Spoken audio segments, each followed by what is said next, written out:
Chapter 678. Clap. In the silent ward, with a crisp sound, the cell phone with the screen on slipped from Li Tianlan's hand and fell to the ground. Li Tianlan's mind went blank. He had fought through Beihai, killed DK, and defeated Dijiang. At this moment, he, who was getting stronger and stronger, seemed to suddenly lose all his strength. His body shook and he took 2 steps back. With a dull sound, his back hit the wall. No one knew what Li Honghe meant to Li Tianlan. He was an indestructible mountain, a giant pillar that held up the sky, a blazing sun, and a light in the dark. Childhood, and adolescence. During the most bitter and tiring but also the most reassuring period of his life, Li Honghe had been by his side. They were in the military camp, which meant the lowest point of the Li family. In the primeval forest where there was only heat and not much sunshine all year round, and in front of the cemetery where countless victims of the Li family were buried, Li Honghe showed him a way. It was steep, dangerous, and full of thorns, but it was the only way. At that time, Li Tianlan could not see the end of the road. Now, Li Tianlan could not see the end of the road either. But Li Tianlan did not even think about it and kept rushing down the road. Blood and death, crisis and temptation, conspiracy and trap, life and death and separation. In the face of all these, Li Tianlan never flinched, because he knew very well that Li Honghe was watching him behind him no matter what. Now he was still sprinting on this road. When all the thorns and mud were left behind by him, the figure who was also watching him behind him finally fell down. The person he cared about the most, respected the most, and worshipped the most. For many years, even if his figure was no longer tall, even if his spirit was gradually declining, even if his eyes became old, Li Tianlan never thought that he would fall down. But now, when the road ahead of him became flat, wide, and full of sunshine and light, he was about to sprint, but Zhou Yuanshan's call told him that Grandpa could not make it. What did he mean? How could he not make it?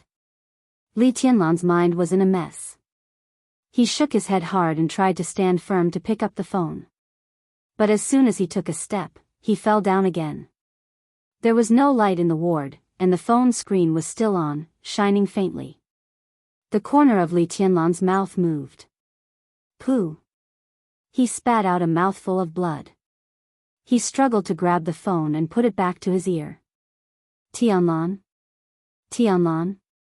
On the phone, Zhou Yuanshan's voice was still ringing.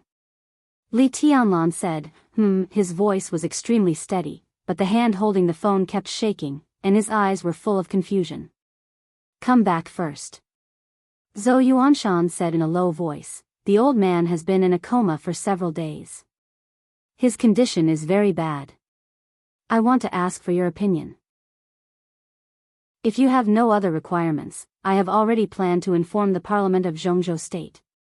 Parliament? Li Tianlan murmured and repeated the words. This isn't just about your family.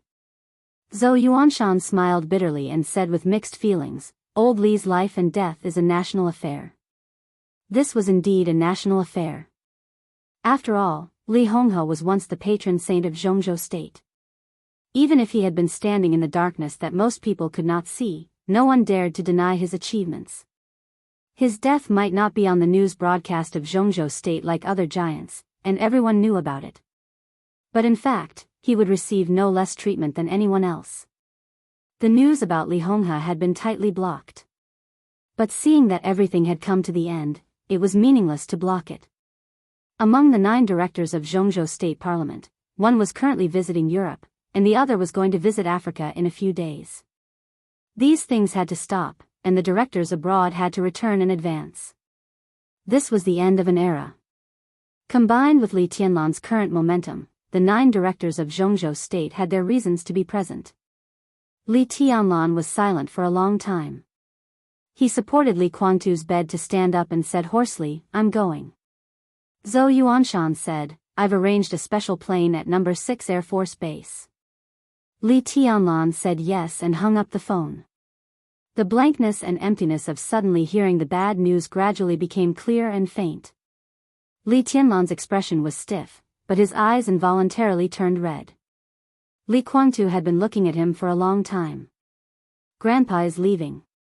He glanced at Li Guangtu and forced himself to speak calmly. In the hazy moonlight, Li Guangtu's expression seemed to freeze all of a sudden. Everything in the room became frozen. After a long time, Li Guangtu said with some difficulty, "Where are you going?" Li Tianlan didn't answer this unnecessary question. He glanced at Li Guangtu and said, "Get ready." "Where are you going?" Li Guangtu asked again. Li Tianlan frowned. But at this time, he was no longer in the mood to fight with the other party. "I'll stay here." Li Guangtu's eyes returned to indifference. He and Li Tianlan were not father and son. But Li Honghe and he were father and son. But whether it was to Li Tianlan or to Li Honghe, Li Guangtu showed only indifference. Li Tianlan raised his palm. Countless sword intents appeared in the ward, entangling Li Guangtu's body layer by layer. Li Guangtu's body remained stiff in the original posture, unable to move. "It's not up to you," he whispered, "you have to go to Lin and with me." There were more and more sword intents in the room, more and more dense, entangling Li Guangtu's body layer by layer. Li Guangtu's figure became blurred and dim in the endless sword intents, and finally was completely hidden by the sword intents. Li Tianlan turned around and went out. He took out his mobile phone and dialed Qin Weibai's number. The phone was quickly connected. Qin Weibai's soft voice sounded, "You're back." "I'm in the hospital." Li Tianlan's voice was dry. "Get ready, we're going to Linmen." Qin Weibai was silent for a moment. She seemed to know what had happened and answered obediently, "Will Saint go?" "He should go back to the southwest." Li Tianlan whispered. With Wei Kunlun's identity, even if he went to Linmen, he would go on behalf of Mount Shu. "Got it." Qin Weibai said, "I'm going out now." Li Tianlan silently put down his mobile phone and walked out of the hospital. Li Guangtu, who was bound by layers of sword intents, floated in the air, almost fixed above Li Tianlan. Li Tianlan glanced at him. The moonlight all over the sky was clear and cold. Li Guangtu's eyes were still cold and emotionless. Li Tianlan suddenly felt a little lonely. The news that Li Honghe was about to die was constantly spread as a national affair in Zhongzhou State. At this moment, Li Tianlan really realized that in the future, the Li family that belonged to him, he was the only one left. Chapter 679. Li Tianlan was not the only one who was unprepared for Li Honghe's departure. Even the entire Zhongzhou State was not prepared for Li Honghe's departure. When the news from Lin and spread to Yuzhou province and the entire Zhongzhou State became silent after an uproar. No one dared to deny Li Honghe's achievements to Zhongzhou State. When the Li family was glorious, he was the god of war of Zhongzhou State. Even when the Li family was down and out, the Li family's camp was still on the border of Zhongzhou State. He was one of the few old people left in Zhongzhou State. He had been in Zhongzhou State for so long that almost everyone had gotten used to it. It seemed that as long as he was in Zhongzhou State, no matter what situation he was in, the entire Zhongzhou State would be at ease. This belief was not inexplicable, and there were also examples that could prove it. More than 3 years ago, during the decisive battle in Heaven Capital, the 5 superpowers united with Annan State to invade the border of Zhongzhou State. The human emperor opened fire. Under the leadership of Dongqing Wudi, the Blood Battalion penetrated 800 miles into Annan State and finally conquered Tiannan, a place that was still unoccupied. At the beginning of the chaos, it was not only the Blood Bath Legion that blocked the elites of the 5 major forces and the Annan rebel army. There was also the Li family. In that battle, all the members of the Li family, who had few members left, were mobilized and defeated the elites of the 5 forces. Li Honghe had been standing on the front line of the battle without retreating. All the major groups in Zhongzhou State had reasons to respect Li Honghe, no matter where they stood. He had stood in Zhongzhou State all his life with a clear conscience. The era when Zhongzhou State was guarded by him was the best era. A hero is past his prime. Time is merciless. It was not that no one thought that Li Honghe would leave. But no one had ever thought that this day would come so quickly and so suddenly. As soon as he received the news, a member of the Parliament of Zhongzhou State who was visiting Europe had already boarded the plane to return to Zhongzhou State overnight. All recent foreign affairs activities of Zhongzhou State were cancelled. The Core Council of Zhongzhou State convened overnight. Before dawn, all 29 members of the Zhongzhou State Parliament received the news. The Special Warfare Headquarters and the Supervisory Council of Zhongzhou State were notified at the same time. The news was passed down to the Speaker of Parliament, the Governor, and the Director of the Special Operations Bureau of each province in Zhongzhou State. All the generals of Zhongzhou State received the news in the morning. Later, some old people who had held important positions in Zhongzhou State also received the news. Everyone who received the message was silently handling their work at their posts. But no one went out of the country, and no one set off for Lin and for the time being. But the hill and West Lake in Lin and had become the focus of Zhongzhou State's attention. Everyone was waiting patiently. Waiting for the end of a great piece of history. September 20th. It was the 7th day since Li Honghe had been in a coma. The news that the former guardian of Zhongzhou State was about to reach the end of his life finally spread out. The whole dark world was silent. Li Tianlan arrived at Lonely Mountain with Qin Weibai that night. Yes, Lonely Mountain. Li Honghe insisted on not going to the hospital. He used to be an expert at the peak of the invincible realm. As a martial artist, he had the clearest judgment of his body. Li Honghe was not sick. This could be said to be an injury, but it could also be said to be an extreme overdraft after years of overdrafting his life force to maintain his peak state. Under such circumstances, it was meaningless to go to the hospital. He was lying in the cabin he had built with his own hands in Lonely Mountain, facing the vast cemetery of the Li family. He slept quietly, without any sadness or joy. Li Tianlan had been staying by Li Honghe's side. For 7 days, he hardly ate or rested. Most of the time, he sat beside Li Honghe, holding his hand, motionless and silent. She was sitting next to Li Honghe, holding his hand, motionless and silent. Dongqing Rushi in Yuzhou. Tribulation in Taibai Mountain. Tribulation in Taibai Mountain.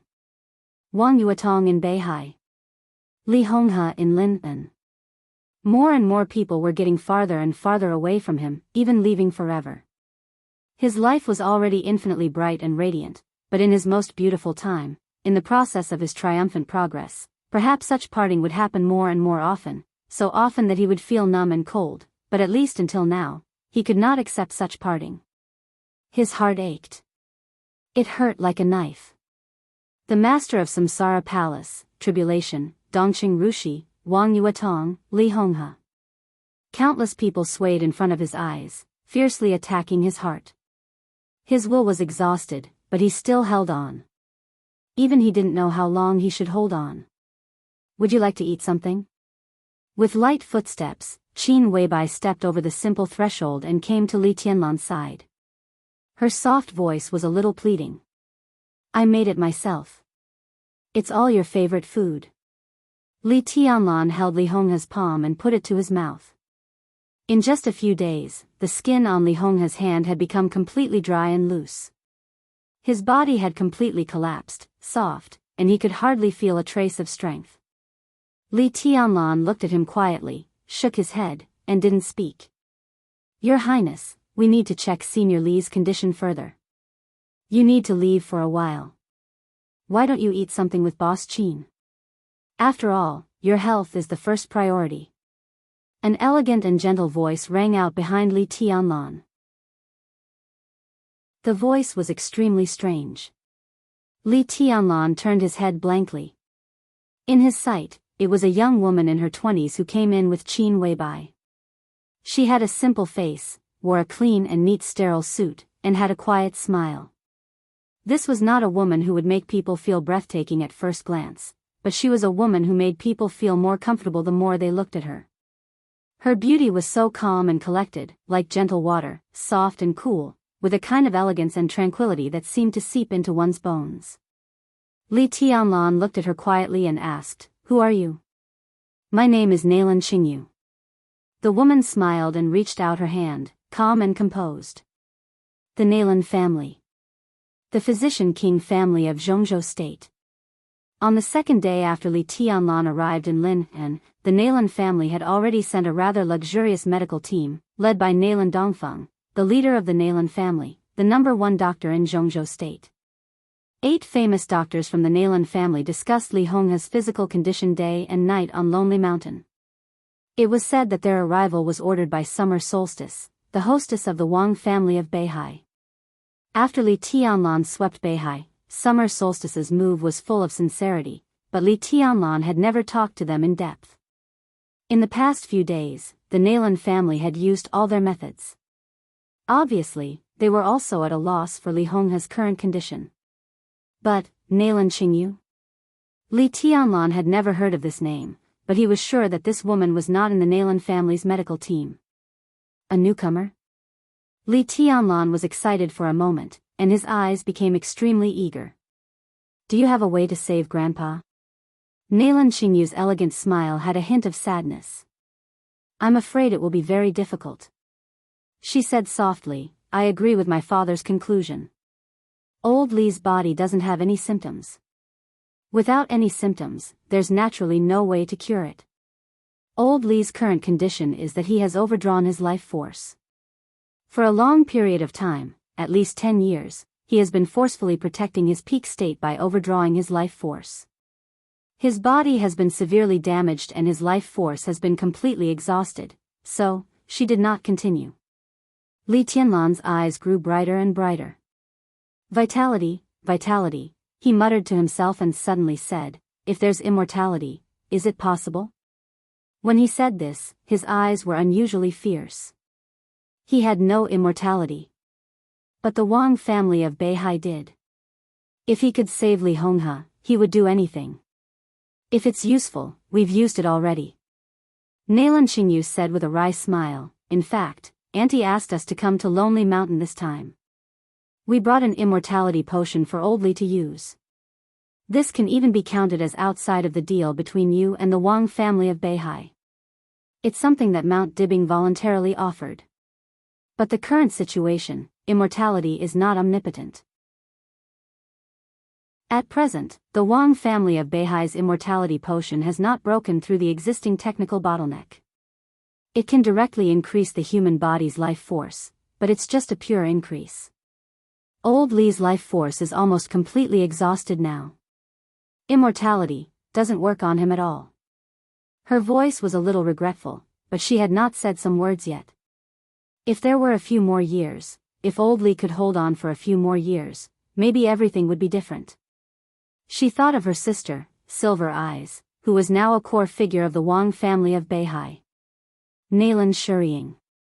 Now Nalan Shuriying was trying her best to overcome the technical bottleneck of the immortality potion. The existing immortality potion was heaven-defying enough. It could almost ignore any injury. No matter how serious the injury was, as long as there was a certain vitality, it could be healed immediately under the stimulation of immortality potion. But the expected third generation of immortality potion was to fully activate the human body's vitality. Even if the vitality was exhausted, the human body could be completely activated with the vitality of the immortality potion. Such a potion could almost be said to be truly beyond life and death. Li Honghe's situation was not a problem at all in the new generation of immortality potion. But unfortunately, Li Honghe had no time. Nalan Shuriying had no time either. Li Tianlan stood in front of Li Honghe's bed and was silent for a long time. He had never known what Li Honghe had paid over the years to maintain his peak state. Now that the truth had come to light, he no longer had the chance to salvage everything. In that camp. In that primeval forest. In this lonely mountain. He maintained his state almost cruelly. Why? Li Tianlan knew very well that his grandfather did this for his Li family. Not for Li Guangtu's purgatory of heaven capital. Li Tianlan clenched his fists, gritted his teeth, and said nothing. Let's go out first. Qin Weibai gently pulled the corner of Li Tianlan's clothes. The Parliament and the major special warfare headquarters have sent a lot of condolences these days. You should respond. Li Tianlan was silent for a while and suddenly asked, what about Kunlun City? Nalan Qingyu carefully examined Li Honghe's body. Qin Weibai froze for a moment and said softly, Kunlun City hasn't responded yet. Yes, no response. In Zhongzhou State today, facing Li Honghe's body, Kunlun City was the quietest one. They didn't respond at all and didn't even do anything to save face. Their only response was silence. The weird silence made everyone feel uneasy. Li Tianlan sneered and didn't speak. A lot of what people are discussing is that the holes are not filled in well, and the explanation is perfunctory, and so on. In fact, it has nothing to do with holes. The only reason is that the author is not in a good state. So the holes are not filled in well, and the explanation is not done well. Just pretend that they are not filled in well. They will always pull them out and fill them again. They will definitely. Chapter 680. Except for a limited number of people involved, no one knew that Kunlun City, which had been silent about Li Honghe's physical condition and seemed to be indifferent, was actually the force that paid the most attention to Li Honghe. Gu Xingyun's injury had become more and more serious. On that day, Situ Tsangyue and the murderous weapon-setting sun hit him in the chest at a close distance. Then he was attacked by Lin Yuxian and Li Tianlan. In the maneuver of the two academies, he had been delaying and suppressing his injury. With such a serious injury, it was a miracle that Gu Xingyun could not die. This also showed that Kunlun City's martial arts were indeed extremely solid. However, there was a limit to any strong support. After the day of eradication in Eastern Europe, all those who knew Li Shi's identity could see the position of the hostess of Kunlun City. Some past events seemed to be exposed intentionally or unintentionally. Vague rumors were spreading in every corner of the city. For example, Li Shi was Li Guangtu's woman, but now she became the wife of the governor of Kunlun City. For example, Li Shi was secretly arranged by the Gu family to stay with Li Guangtu. The Gu family had endured for many years, and finally overthrew the Li family and succeeded in ascending the throne. In fact, such a story did not sound like an epic or tragic enemy, and it was even more shameful to Gu Xingyun. Countless eyes in Zhongzhou State that were secretly watching Kunlun City were so strange in Gu Xingyun's eyes. Every piece of news seemed to be secretly reminding him of the exuberant and vibrant green above his head that was comparable to the grassland. This was a knot in his heart that he could not let go for many years. With Li Shi's change of position, gradually, sporadic people began to mention the treason case. This was a major event that caused a sensation in Zhongzhou State and even the world. But except for the participants, few other people knew the inside story. Li Shi played an extremely important role in the treason case. This was something that very few people knew. But after many years, Li Shi, who killed Li Guangtu, stood beside Li Guangtu again when she was unrestrained after Gu Xingyun and Gu Qianxuan were seriously injured. This might not explain how the treason case was. But when all the things were linked together, at least there was a reason for Zhongzhou State to re-examine the treason case. Similar voices began to sprout quickly. Gu Xingyun, who had been suppressing his injuries, completely broke out in the face of pressure, humiliation, and fear. He vomited blood and fainted. He was immediately sent to the core recuperation base of Kunlun City. Some healing medicines in stock in Zhongzhou State were blended into nutrient solution. Gu Xingyun lay in the nutrient chamber all day long. Although he was still unconscious, his condition had stabilized. Then Li Tianlan swept across Beihai province. Then, the news that Li Honghe was about to die exploded in Zhongzhou State like a heavy bomb. The Li family suddenly became the focus. After Kunlun City confirmed that Li Guangtu had woken up and appeared in Lin and Gu Qianxuan, who was temporarily in charge of everything in Kunlun City, could no longer sit still and directly forced Gu Xingyun to wake up. Every high-level official in Kunlun City knew what Li Guangtu's appearance in Lin and meant.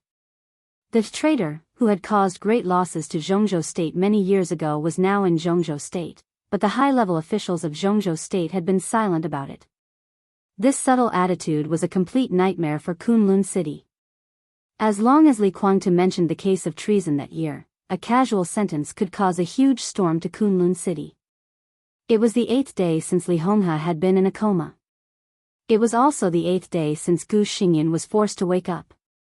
Gu Xingyan's face was still pale, his figure was thin, and his hair was dry, but his mental state gradually stabilized. The wind and snow drifted over the city all year round on Kunlun Mountain.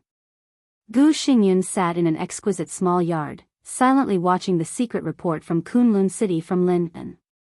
Gu Qianchuan sat in front of him and also said nothing. Like Gu Xingyan, he was seriously injured.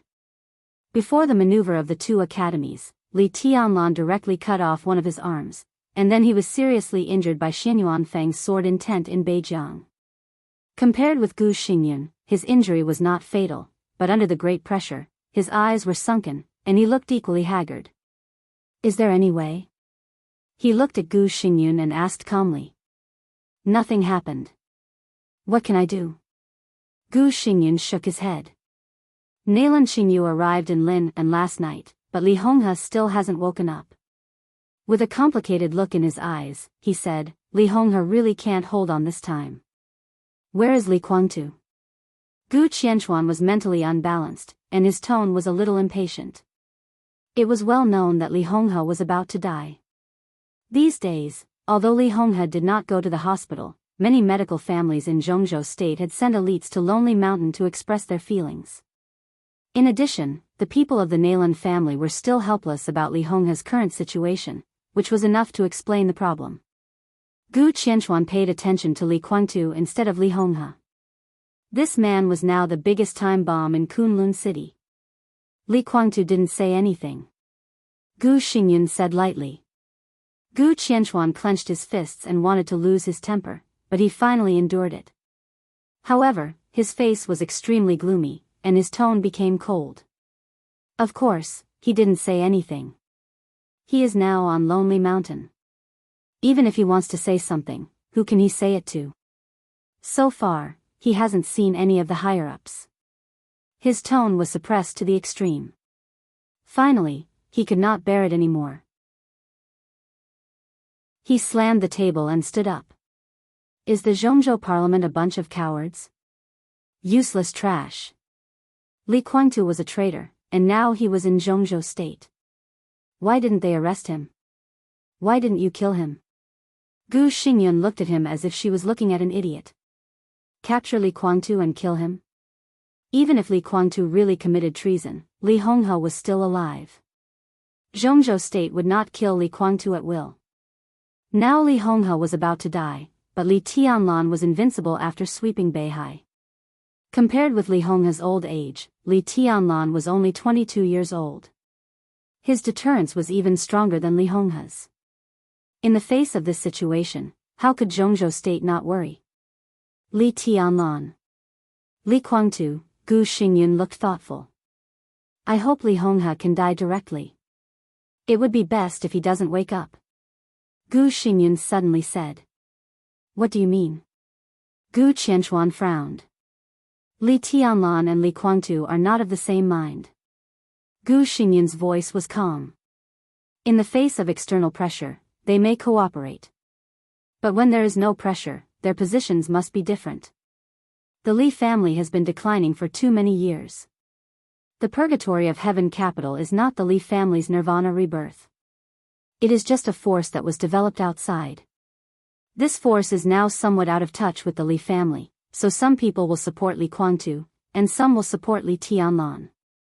Such a contradiction is almost irreconcilable. Are you sure? Gu Qianchuan hesitated. Think about Mormons at the last moment. Gu Xingyan said calmly, the Samsara Palace is a force that fully supports Li Tianlan. In the last strangulation, they showed no mercy to the purgatory of heaven capital. Instead, some people in the purgatory of heaven capital joined the Samsara Palace's camp in the chaos, which is enough to explain the problem. The master of Samsara Palace is a terrible woman. She treats the purgatory of heaven capital like this, which means that she has confirmed that the contradiction between Li Tianlan and Li Guangtu is irreconcilable. Otherwise, the Samsara Palace will not be so cruel to the purgatory of heaven capital. Such a contradiction will break out sooner or later. If Li Honghe dies in a coma, the cracks inside the Li family will be more obvious, and the contradiction between Li Tianlan and Li Guangtu will break out faster. Gu Qianchuan's eyes gradually brightened. You mean that Li Guangtu and Li Tianlan will be too busy to take care of Kunlun City for the time being because they are eager to take over the Li family? This is the most likely thing. Gu Xingyun's voice became calmer. What do you think Kunlun City is in the eyes of the Li family? Gu Qianchuan was stunned and said without hesitation, of course it's an enemy. Enemy? Gu Xingyun twitched the corner of his mouth with some mockery and self-mockery. That's the position of the Li family in our eyes.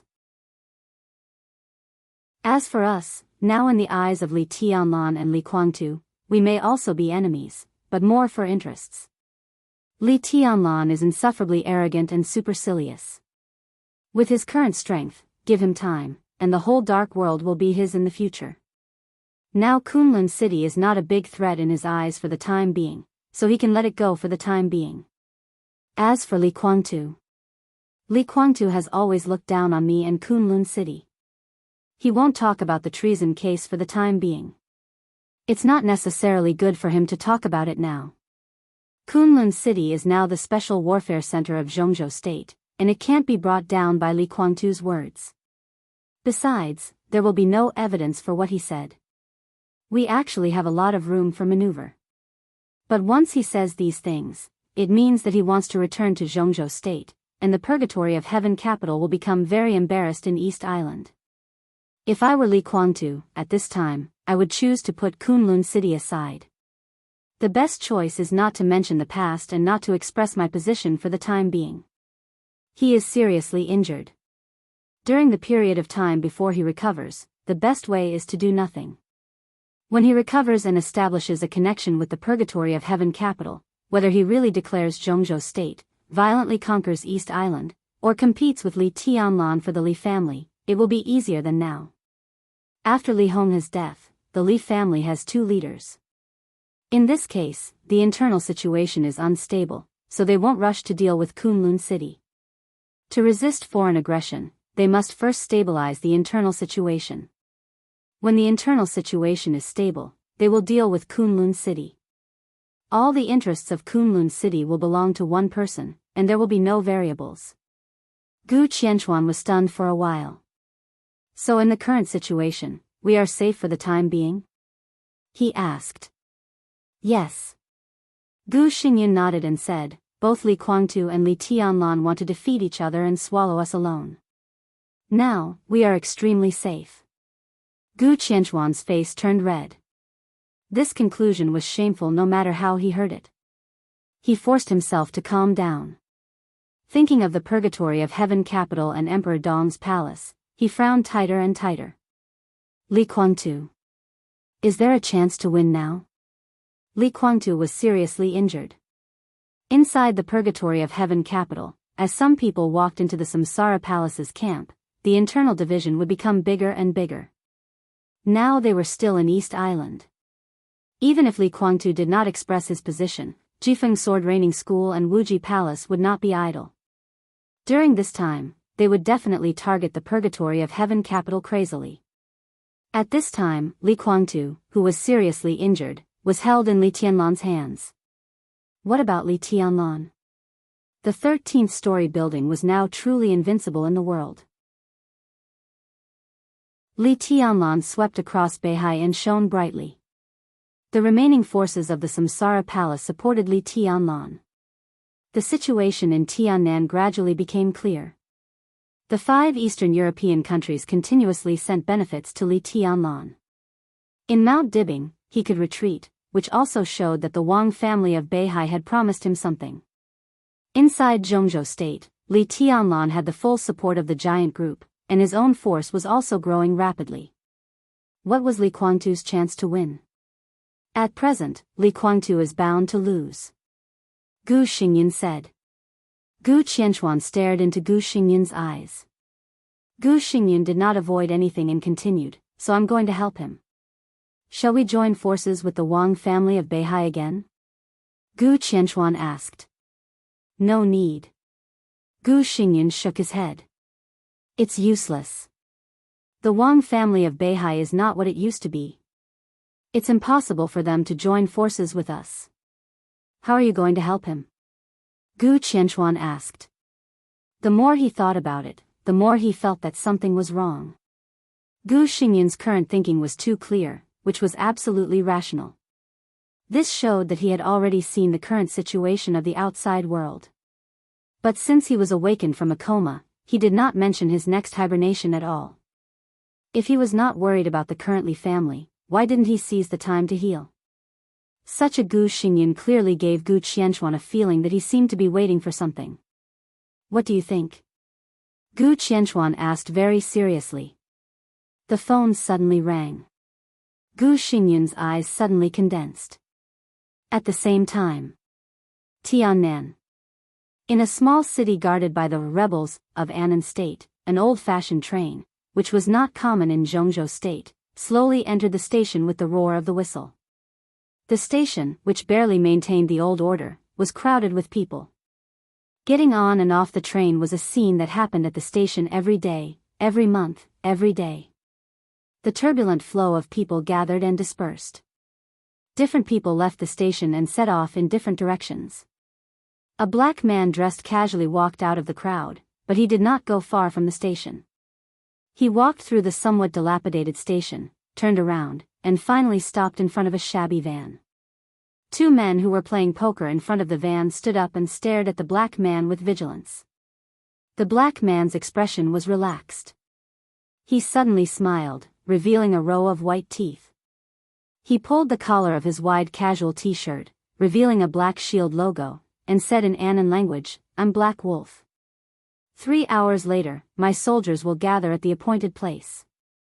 The two Annan men in casual clothes breathed a sigh of relief, nodded, and opened the door. The black man got in. The Annan national anthem was played in a low voice in the shabby van. In the inconspicuous corner of the roof, the flag of Annan State was crossed with the flag of the rebels. A short man in his 50s sat in the last row of the van and smoked quietly. In the smoke, he squinted at the black man who got on the van and said hoarsely, "How many people do you bring?" 200. The black man grinned and stretched out 2 fingers with a smile. All of them are elites. At the same time, similar scenes were playing out in different corners of different cities. Without anyone noticing, in every corner of Tiannan, one after another, secret armed forces began to gather in the direction of the Annan rebel army. It was not the Annan Freedom Corps pretending to be rebels. It was the real rebel army first announced by the Annan military more than 3 years ago. Yuzhou. In a hotel near Prince Yang's mansion, in the silent environment, a photo was passed around in several people's hands. In the photo was a woman who was clean, clear, and quiet. The target is temporarily in a coma and has no ability to fight back. In the hoarse voice, a man covered in a black robe said lightly, "Number 3, Number 5, Number 7, investigate the terrain inside the hospital tonight. Be ready to act at any time." Eastern Europe. Reki City. In the narrow apartment, Prime Minister Rieker was giving a passionate speech. After the chaos in Eastern Europe, Rieker, who was shrouded in Zhongzhou State, told the best new tomorrow of Wulan State in high spirits. "This is our goal." In the cold voice, a thick finger pointed at Prime Minister Rieker and said lightly, "Make a battle plan. We can only succeed. We can't fail." Tiannan, Yuzhou, Reki City. Under the calm general trend, the undercurrent was constantly rolling. One communication message after another was sent out from these places and finally gathered in the hands of the same person. In Kunlun City. Gu Qianchuan looked at Gu Xingyan's face. His face was still deathly pale and gloomy, but at this moment, the expression hidden behind the frailty clearly had an unfathomable feeling. Li Tianlan is not easy to deal with now. Gu Qianchuan took a deep breath and said seriously, "And we can't help Li Kuangtu now." He paused. Although he didn't want to admit it, he still told the truth. Kunlun City can't give Li Kuangtu a bargaining chip to fight against Li Tianlan at present. After all, Kunlun City had been established for a short time, and its foundation was limited. After the two invincible realm experts, Gu Xingyun and Gu Qianchuan, were seriously injured, it immediately looked extremely weak. How could such a Kunlun city help Li Kuangtu? You're right. Gu Xingyun looked down at his mobile phone. So I'm not going to give Li Kuangtu anything, and I can't. Then how can we help Li Kuangtu? Gu Qianchuan asked. There are many ways to help. Gu Xingyun smiled and said in a cold voice, we can't strengthen Li Kuangtu, but we can weaken the power in Li Tianlan's hands. Isn't that helping? He put down his mobile phone and whispered, it will be very lively next. Chapter 681. When summer solstice, who hadn't slept all night, walked out of the simple palace that had just been built, she saw Lin Fengting sitting in a daze not far away. Lin Fengting didn't leave Mount Dibbing. Now Mount Dibbing was severely damaged, and there was no traditional reception area. Lin Fengting found a place to settle down. When she saw him again, Summer Solstice suddenly realized that she had been busy dealing with the internal affairs of Beihai these days and neglected Lin Fengting. Lin Fengting didn't bother her. Not only did he not, but he seemed to have disappeared from Mount Dibbing since he left Beihai. Until today, Summer Solstice saw him again. The place he was sitting on was originally a rockery, but it was cut into a boulder by the messy sword intent. In front of the boulder was a pool. The flowers and plants that were cut into pieces were still floating in the water. It was drizzling, and the rain beat on Mount Dibbing. Lin Fengting's figure was sitting in the rain, motionless. It seemed that he had been sitting there all night. Summer Solstice walked over and stood beside him without saying anything. She suddenly found that she didn't know what to say. The friendship of many years ago seemed to have become thinner and thinner with the constant turbulence of the general trend and wind and rain. They used to be very good friends, but at this time, they couldn't find a common topic that belonged to them. Summer Solstice was silent for a long time, and then whispered, "Have you heard about Senior Li's body?" "I haven't got the latest information yet." Lin Fengting looked at the lotus cut by the sword intent in the pool and shook his head. "There is no way." Summer Solstice said, "I just talked to Qingyu on the phone, and the conclusion is still the same. There is no hope. Now they are trying their best to wake Senior Li up temporarily. This is the only thing they can do." Lin Fengting was silent. After a long time, he took a deep breath and whispered, "Senior Li. Senior Li was very good to us when we were young." Summer Solstice's eyes were in a trance. She bit her lip and didn't speak. Li Honghe used to be really good to them. The beauty of the past and the hatred of the present finally became the most complicated feeling in the face of death. At this moment, Summer Solstice really couldn't say anything. "How is Senior Li's situation?" Lin Fengting looked at Summer Solstice and asked. His vitality was completely exhausted, but his desire to live was strong. However, his completely exhausted body suppressed his will, which was the reason why he fell into a coma. Furthermore, an absolutely powerful will is still working hard to maintain his body, which is the reason why he hasn't died yet. Summer Solstice sighed softly. How can a person like Senior Li really not let go of life and death? Since he refused to leave, there should be some unfinished business, right? So I gave a death order. The people of the Nalan family are all here. No matter what, we must make him wake up temporarily. Lin Fengting's gaze was a little erratic. No one knew what he was thinking. Xie Zhi inadvertently saw his eyes and was slightly stunned. At this moment, Lin Fengting gave her a very strange feeling. His trance didn't seem to be because of Li Honghe's imminent death. At this moment, he was obviously thinking of something else. What was he thinking? Summer Solstice was curious. "There's no hope." Lin Fengting was in a daze for a while before he asked in a low voice. Summer Solstice was even more curious, but she still shook her head and said, "No." In other words, Lin Fengting's voice was a little bitter. If there's no hope for Senior Li's condition, then there's even less hope for those who are more serious than him, right? More serious? Summer Solstice was a little stunned. In her knowledge. No, in the knowledge of modern medicine, there was only one condition more serious than Li Honghe's. That was real death. If a person's vitality is completely exhausted and he has no desire to live, Lin Fengting said in a low voice, is there any other way? There won't be such a person. Summer Solstice looked at Lin Fengting for a long time before she said firmly, such a person can only be a dead person. Li Honghe's vitality was completely exhausted. The reason why he didn't die was that his willpower was incredibly tough, so he could barely stay in a coma. The exhaustion of vitality itself was death. If there was no desire to live, how could he live? I'm not making an assumption. Lin Fengting shook his head. If there is such a person and he hasn't died for the time being, is there any way for the Wang family of Beihai? He looked at Summer Solstice with bloodshot eyes. It was not pleading or other emotions, but a kind of exhaustion that went deep into his bones. Summer Solstice only felt a little incredible. She really couldn't think of how a person who had no desire to live and no vitality could live. And what was the form of such a life? No. She shook her head. If there is such a person, even if he barely doesn't die, it should be because of special reasons that he can't hold on for long. The Wang family of Beihai has no practical way for the time being. For the time being?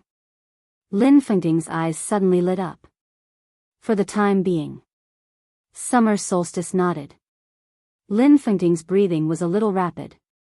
There was no practical way for the time being. From another perspective, the Wang family of Beihai now had a theoretical way, but it had not been implemented. What way? He asked straightforwardly. The third generation of eternal life. Summer Solstice said and then smiled bitterly. The third generation of eternal life, our expected effect is to completely activate the exhausted vitality of the human body, and then fill the human body with vitality. But the research on the third generation of eternal life has lasted for several generations. At present, there are still many technical bottlenecks that have not been broken through. And the situation you mentioned is too special. Even if the third generation of eternal life is really developed successfully and that person can hold on until then, we still need someone to contact her in person and record her physical data. Lin Fengting was a little hesitant. He rubbed his temples tiredly. After a long time, he whispered, okay. His voice was a little hesitant, but he finally made up his mind. I'll inform the family and let Silver Eyes go there. Is there really such a person? Summer Solstice felt more and more incredible. Lin Fengting smiled bitterly and did not speak. But Nalan, she's going to Tiannan. Li Tianlan, Summer Solstice frowned. It doesn't matter. Lin Fengting said calmly, there are people in the Lin clan who take care of the patients. Nalan will go there to see the situation first, and then she can come back. The Lin clan will regularly send her physical data so that she can master it in the first place. Summer Solstice narrowed her eyes and nodded. I'll inform Nalan later. Have you ever thought? Lin Fengting suddenly whispered, the life and death of the Wang family of Beihai will one day depend on Nalan? He smiled bitterly. Anyway, I've never thought about it. What do you mean? Summer Solstice's eyes suddenly focused. In the next moment, she asked, who is the person you said needs treatment? Lin Fengting shook his head in silence and changed the topic. Is there anything the Lin clan can help with in the research of the third generation of immortality? Talent, materials, anything. His tone was indifferent, but extremely firm, with unshakable determination. Li Honghe could not afford to wait for the third generation of immortality. But after all, someone could try and hope for it. We need ice essence, ice heart grass, and some other precious medicines now. If the Lin clan is willing to trade, it's the best. Summer Solstice's tone was a little expectant. Ice essence, Lin Fengting smiled bitterly. Ice heart grass was the core medicine for making immortality potion. It grew in an extremely harsh environment. The most important thing was that its output was so low that it made people desperate. It was a priceless thing. Most of these things were concentrated in the Wang family of Beihai. But obviously, in order to overcome the technical bottleneck of the third generation of immortality, the Wang family of Beihai had been out of stock in this respect. There were still a few in the Ice Heart Grass Forest clan. But the Lin clan really did not have ice essence, which was difficult to preserve. Looking for it? At present, only a small amount of ice essence had been found in the polar region. Looking for it deliberately was like looking for a needle in a haystack. Moreover, whether it was the Wang family of Beihai or other countries, they all had professional teams that specialized in collecting these precious medicinal materials. But it was not easy to find ice essence. Do you have any information? Lin Fengting suddenly said, which forces or countries have ice essence at present? What do you want to do? Summer Solstice's body shook. At this moment, all she saw in Lin Fengting's eyes was persistence, even madness. She took a deep breath and emphasized, "You are the patriarch of the Lin clan." Lin Fengting's intention of asking this could not be clearer. What did he want to do? He wanted to rob it. I'm not anymore. Lin Fengting said faintly, I will leave the Lin clan in the near future, not set up a branch, and be a free man. He smiled and joked, if you have any nice code name, you can give me one. Well, how about I call myself Sword Emperor? Summer Solstice felt a little ridiculous in her heart, but when she heard Lin Fengting's joke, she could not help but glare at him. Lin Yuxian, the first heir of the Lin clan, left the Lin clan's headquarters. Now Lin Fengting, the patriarch of the Lin clan, also wanted to leave the Lin clan's headquarters. Are you crazy? Summer Solstice asked incredulously. I want information. Lin Fengting did not say much. He was very tired. Really tired. Summer Solstice took several deep breaths and said slowly, it is difficult to perfectly preserve things like ice essence. The Wang family of Beihai is the best at this point. At present, we don't have exact information about several countries that have the ability to preserve ice essence. Oh, Lin Fengting said thoughtfully.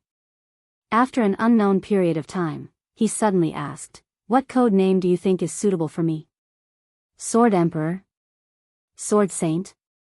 Sword. Summer Solstice rolled her eyes. When she was about to speak, Tang Shi, the future hostess of the Wang family of Beihai, suddenly trotted over. Summer Solstice was a little surprised and nervous. What's wrong, Shi? Yuetong woke up. Tang Shi said with some excitement, Yuetong just woke up. Summer Solstice was extremely surprised. Lin Fengting also stood up at the same time. Let's go and have a look. Chapter 682. Wang Yuetong recovered well. Although Xia Ji had only half of the immortality potion with her, the strong vitality it contained was enough to heal most of the fatal injuries in the shortest time. Under the nourishment of the immortality potion, Wang Yuetong, who had slept for a while, not only recovered, but her physical condition was even better than before the injury. But Song Ci, who had been taking care of her for the past few days, could see that Wang Yuetong was haggard. This kind of haggard did not originate from the body. Instead, it came from the heart. She saw Wang Yuetong open her eyes. Seeing the confusion on her face after waking up was a normal reaction after being unconscious for a long time. That confusion immediately turned into emptiness. Lifeless, gloomy, and disheartened. She lay on the tidy bed and stared at the ceiling in silence. Her eyes, which had lost their usual vigor, blinked for a long time. It was a true emptiness. There were no emotions or thoughts. When Tang Shi hurried over with Xia Ji and Lin Fengting, Song Ci was holding Wang Yuetong's hand and saying something. But no matter what she said, Wang Yuetong did not speak, and even the look in her eyes did not change. Aunt. Seeing Xia Ji come in, Song Ci stood up and shouted helplessly. How is it? Xia Ji's voice was very anxious. No matter how calm she usually was, she was still a mother after all. In the face of her own child, she couldn't not care. He's conscious, but he refuses to speak. Song Ci sighed softly and said, Her worries are too heavy. Summer Solstice was stunned. She walked to the bed and sat down. Looking at the motionless Wang Yuetong, she whispered, "Tong." Wang Yuetong did not respond. Xia Ji forced a smile and whispered, "Are you hungry? Get up, take a shower and change your clothes. I'll personally cook some of your favorite dishes, okay?" Wang Yuetong's eyes moved. She blinked her clear but dim eyes, and tears flowed down silently. Xia Ji's smile became more and more reluctant. All the emotions in her heart were blocked. She forced a smile and said, "Silly girl, you can't talk after sleeping?" "Yes." Wang Yuetong said softly. "Get up and take a bath first, okay? I was in a coma for a few days. I was so dirty." Summer Solstice grabbed her daughter's palm hard and trembled slightly. "Sure." Wang Yuetong nodded. Tears were still flowing down her cheeks and fell on her clothes, but her tone was extremely calm, even a little dead. "What would you like to eat?" "I'll do it now. You've just woken up. Can you take it easy?" Summer Solstice touched Wang Yuetong's hair. Wang Yuetong didn't dodge and said quietly, "Either is fine." She slowly sat up and wiped away her tears. She got off the bed and said, "I'm going to take a shower." Before he could speak, Lin Fengting coughed and said, "I'm going to take a walk outside." Xia Ji nodded and looked at her daughter's back. Wang Yuetong's delicate figure was as light as a feather, without any vitality, just like a walking corpse. Summer Solstice sighed softly and was lost in thought. "Auntie, if Yuetong is leaving," Tangsher suddenly spoke hesitantly. Song Si silently poured a glass of water for Summer Solstice, wanting to say something but hesitating. "What do you want to say?" Summer Solstice looked at her and asked with a smile. Song Si was in good physical condition. Now she was nearly 3 months pregnant, she was still slim and exquisite, and she didn't have a strong reaction. But she was pregnant with the grandson of the Wang family of Beihai. No matter how much attention she paid to her, it was not too much. "No." Song Si shook her head and said, "I'm also thinking about this. If Yuetong wants to leave, will Auntie let her go?" When Li Tianlan wanted to forcibly take away the injured Wang Yuetong, it was Lin Fengting who stopped him. But he didn't stop him. Lin Fengting just said that Wang Yuetong could temporarily recuperate in Beihai, but he completely respected her choice after she woke up. Summer Solstice had no objection to this. But now that Wang Yuetong had woken up, what should she do next? Summer Solstice was silent for a long time. She stood up and looked out of the window. It was still raining outside. Lin Fengting stood in the rain and looked into the distance. Standing in this place with many good memories for him, his figure looked a little lonely. Summer Solstice thought of the sword that Wang Yuetong stabbed into her own chest. She shook her head and whispered, "There is no right or wrong choice. As long as you don't regret it, it's worth it." It was worth it. The door of the bathroom was opened. After washing up, Wang Yuetong blow-dried her hair and changed into a clean off-shoulder dress. "Mom," she called out. "Sister-in-law." She called out this name twice, to Tangsher and Song Si.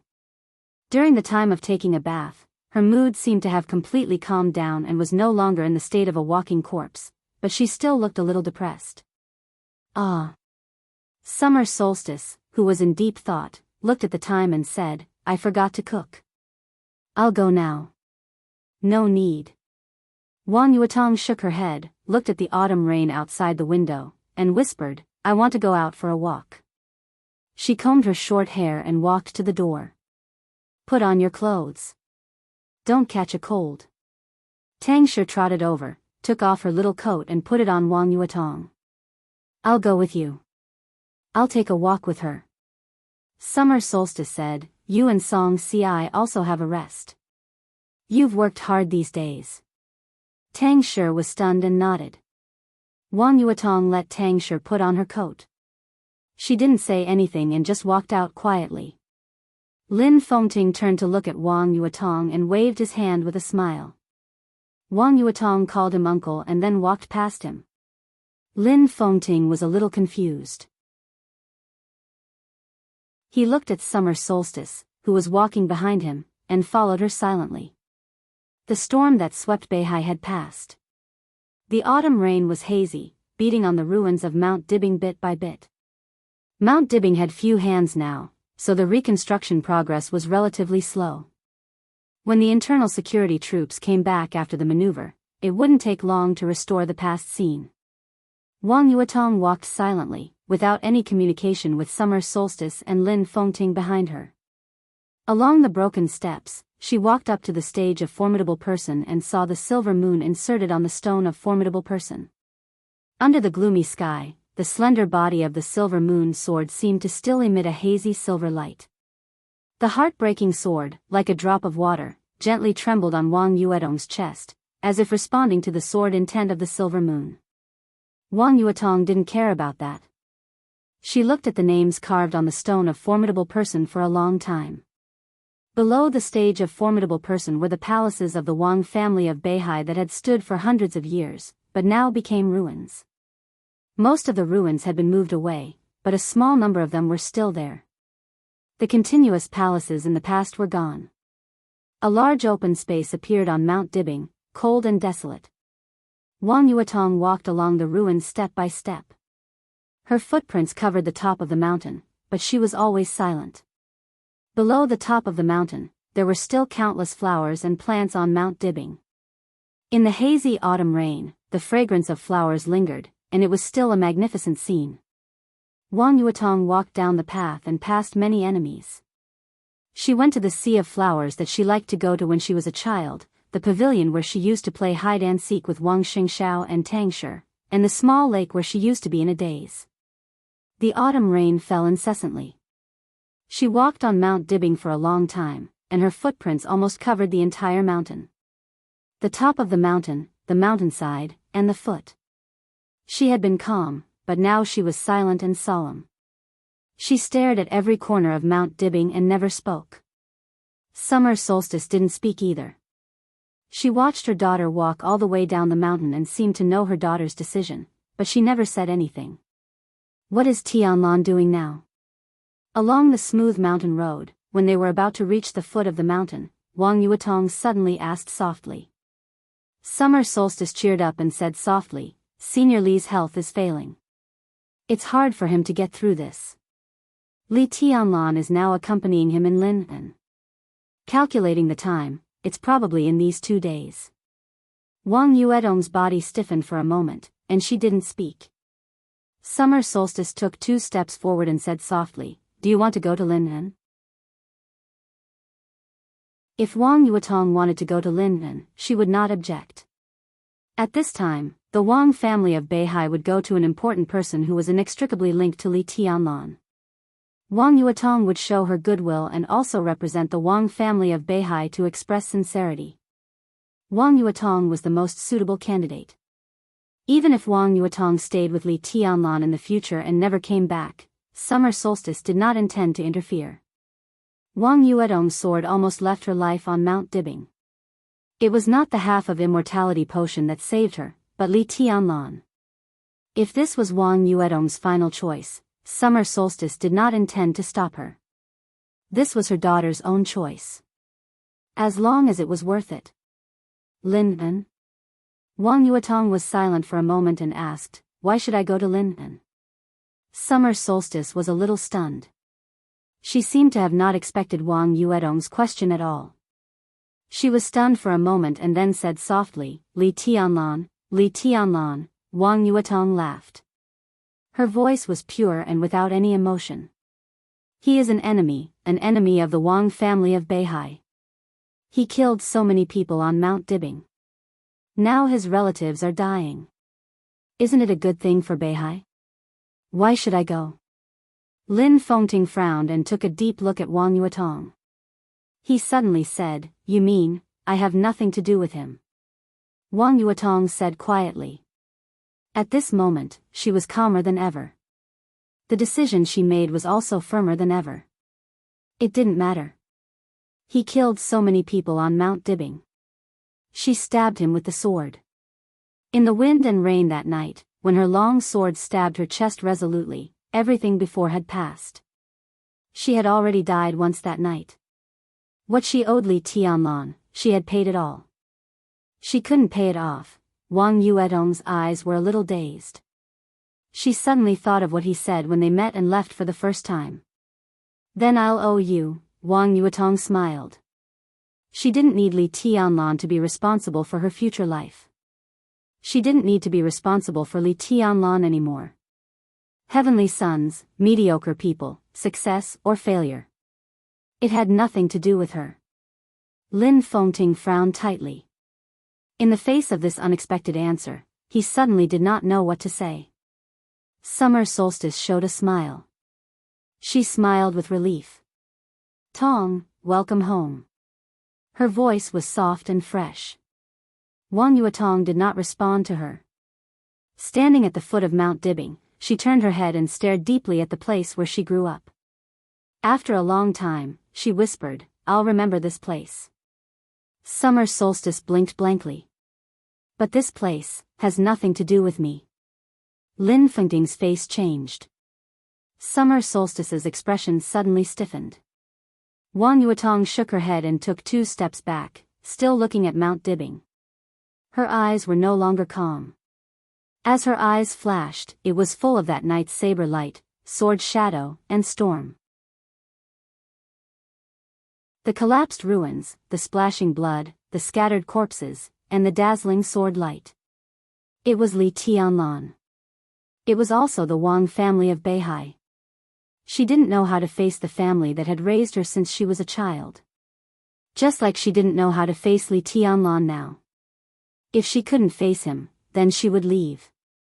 Wang Yuetong gritted her teeth and glanced at Summer Solstice. Mom.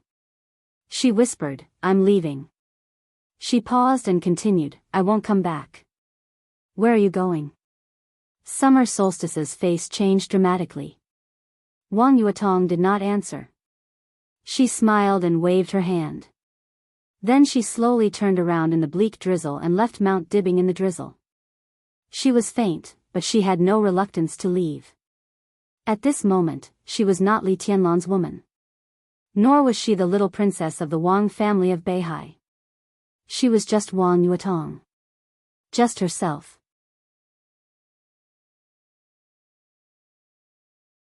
Chapter 683. In his sight, Wang Yuetong's figure was getting farther and farther away. The sky gradually darkened, and the drizzle was slightly chilly.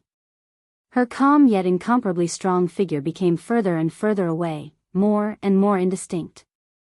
He went down the mountain and moved forward. Until it disappeared. Wang Yuetong did not even look back. Summer Solstice stood there quietly, motionless like a statue. Did you tell her your story? Lin Fengting suddenly asked. Xia Ji was from the Xia clan of the North Sea.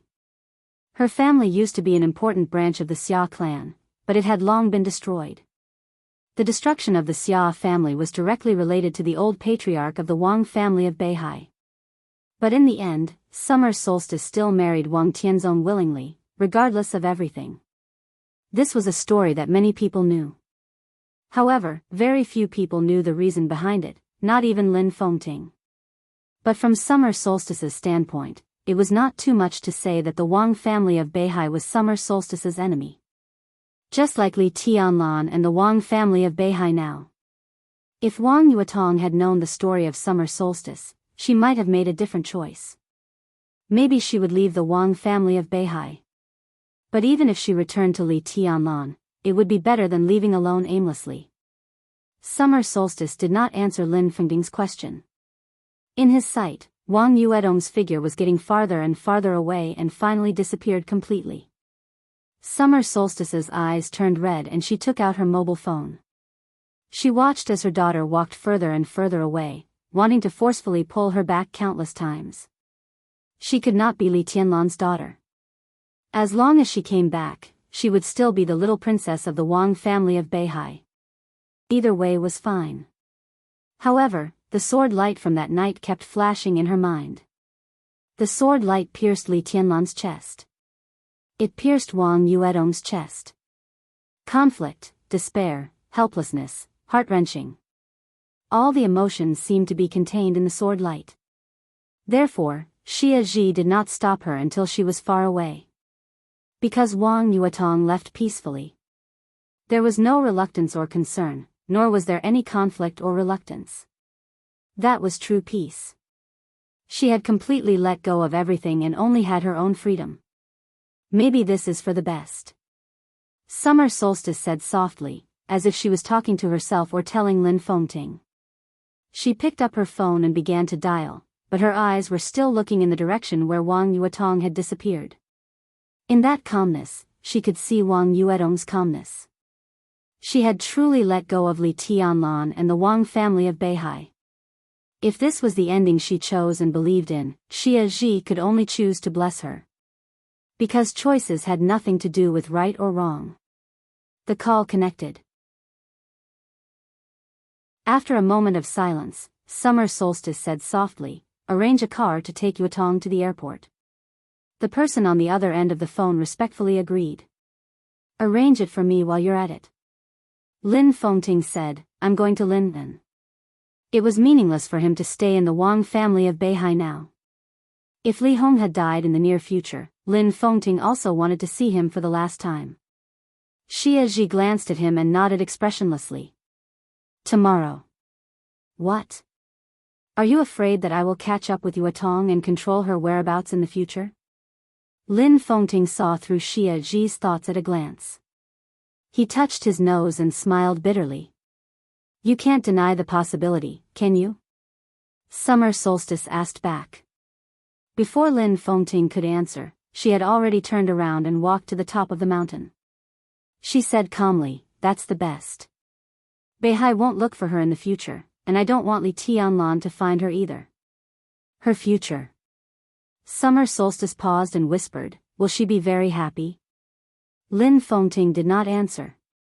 He could not define happiness, and he could not see the future of Wang Yuetong after she left Mount Dibbing. Hiding her identity and looking for an ordinary man who might not love her but loved her very much for the rest of her life? Finding a job. Simple, 9 to 5?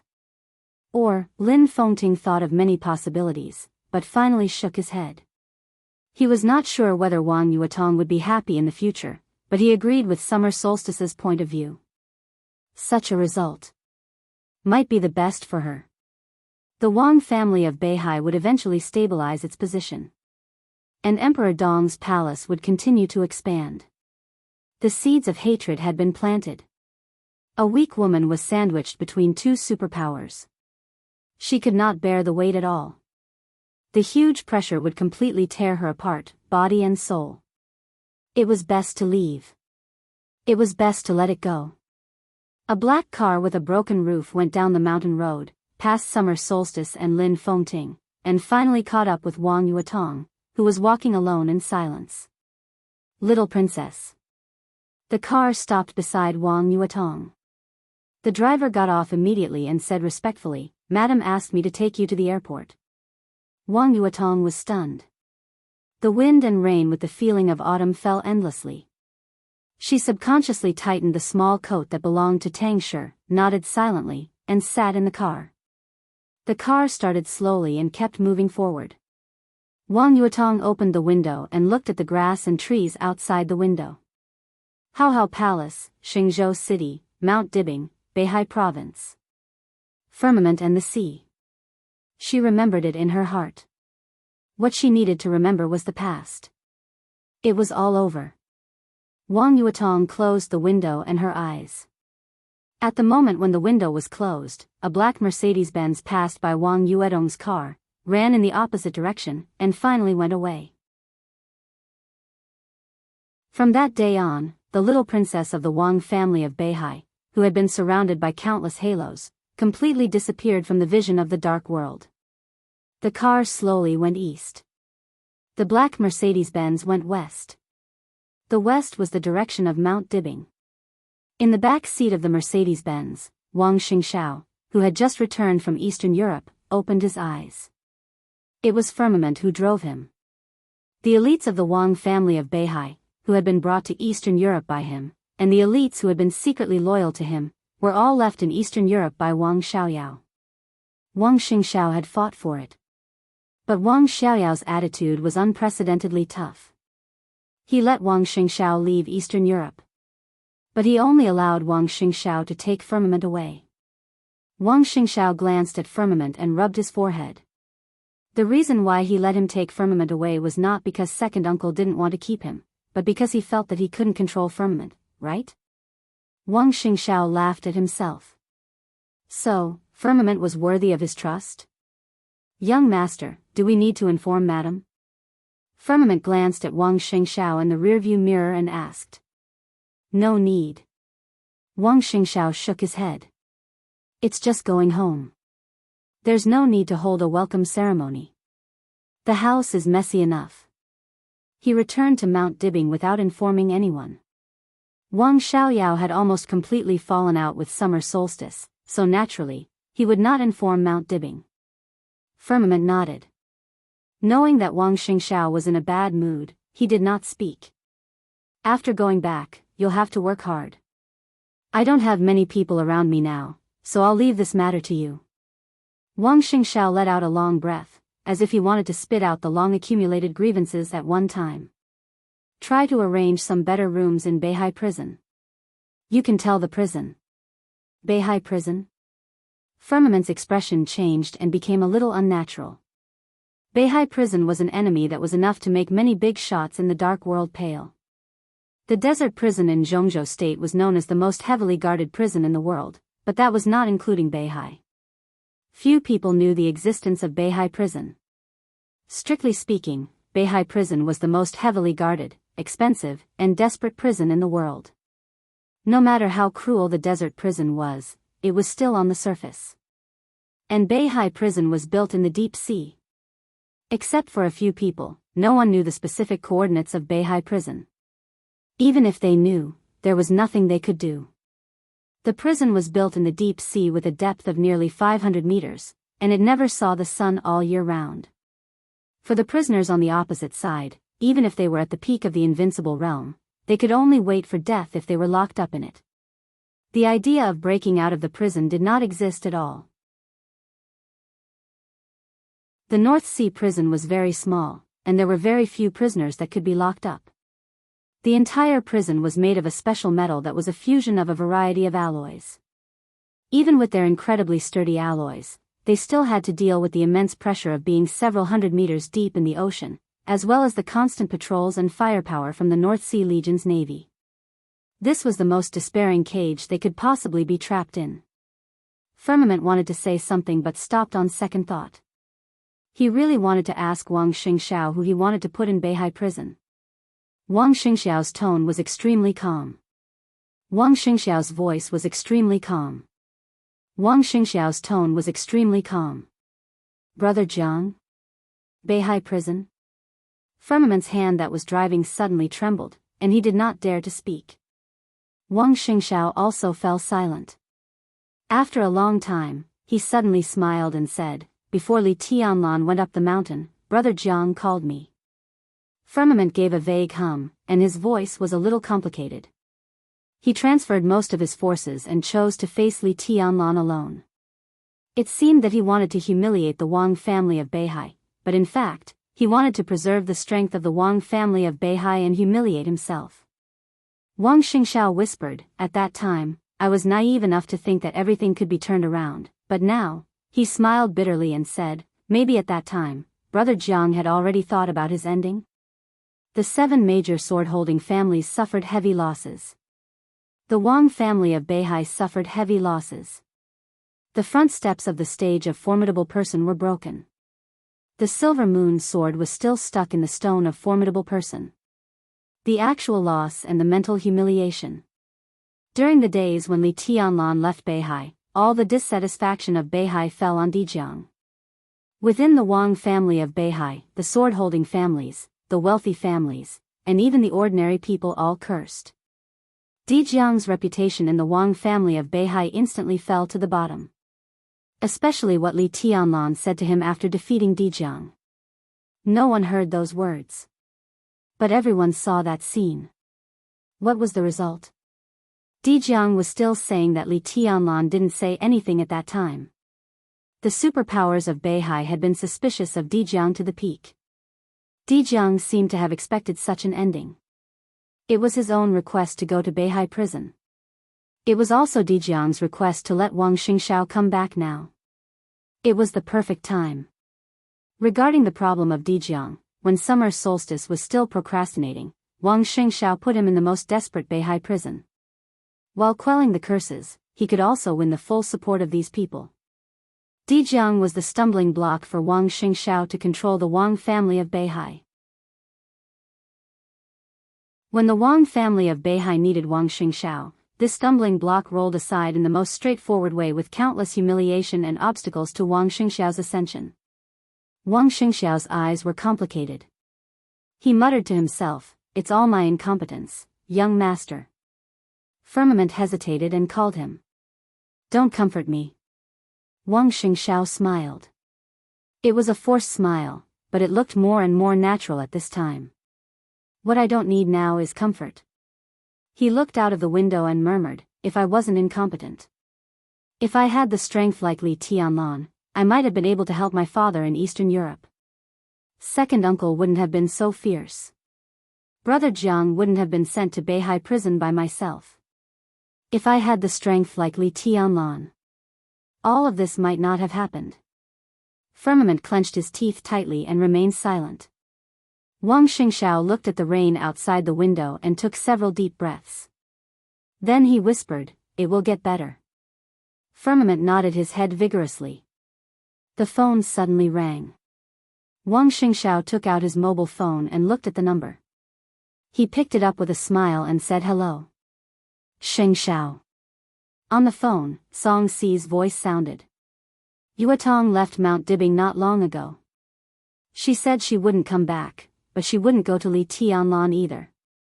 Wang Xingxiao suddenly turned back and looked at the black car that had passed by him not long ago.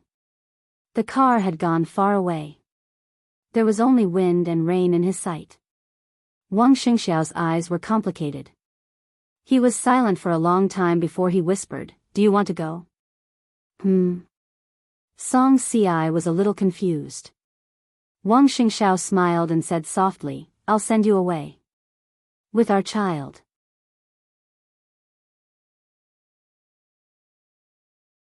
Chapter 684. September 21st. It was rainy in Lin'an. The falling rain sprinkled over the surface of the West Lake and soaked Lonely Mountain. On the misty Lonely Mountain, people walked around in a hurry, and the atmosphere was getting more and more solemn. Representatives of medical families from all over Zhongzhou State had gathered together at this time, seriously discussing Li Honghe's condition. Nailan Dongfeng, known as the physician king of Zhongzhou State, sat in the middle of the famous doctors, holding his forehead with one hand. His eyes were complicated, and his face was haggard. More than a dozen doctors, who were well known throughout Zhongzhou State, were still discussing. But the doctors of the Nailan family were completely silent. 2 hours ago, all of Li Honghe's vital signs had fallen to the lowest point. Nailan Xingyu led people to inject medicine into Li Honghe, barely maintaining his completely exhausted vitality. But everyone in the Nailan family knew that there was really no way. Over the past few days, the Nailan family had united with many medical families in Zhongzhou State to try countless methods, but Li Honghe's vitality, which was almost completely exhausted, had been declining little by little. After the physical data of the test 2 hours ago came out, the Nailan family finally gave up despite their unwillingness. More than a dozen other medical families were still discussing eagerly. They were the ones who were unwilling. With the rise of Li Tianlan and Emperor Dong's palace, countless people wanted to have a relationship with Li Tianlan. It was such a good opportunity.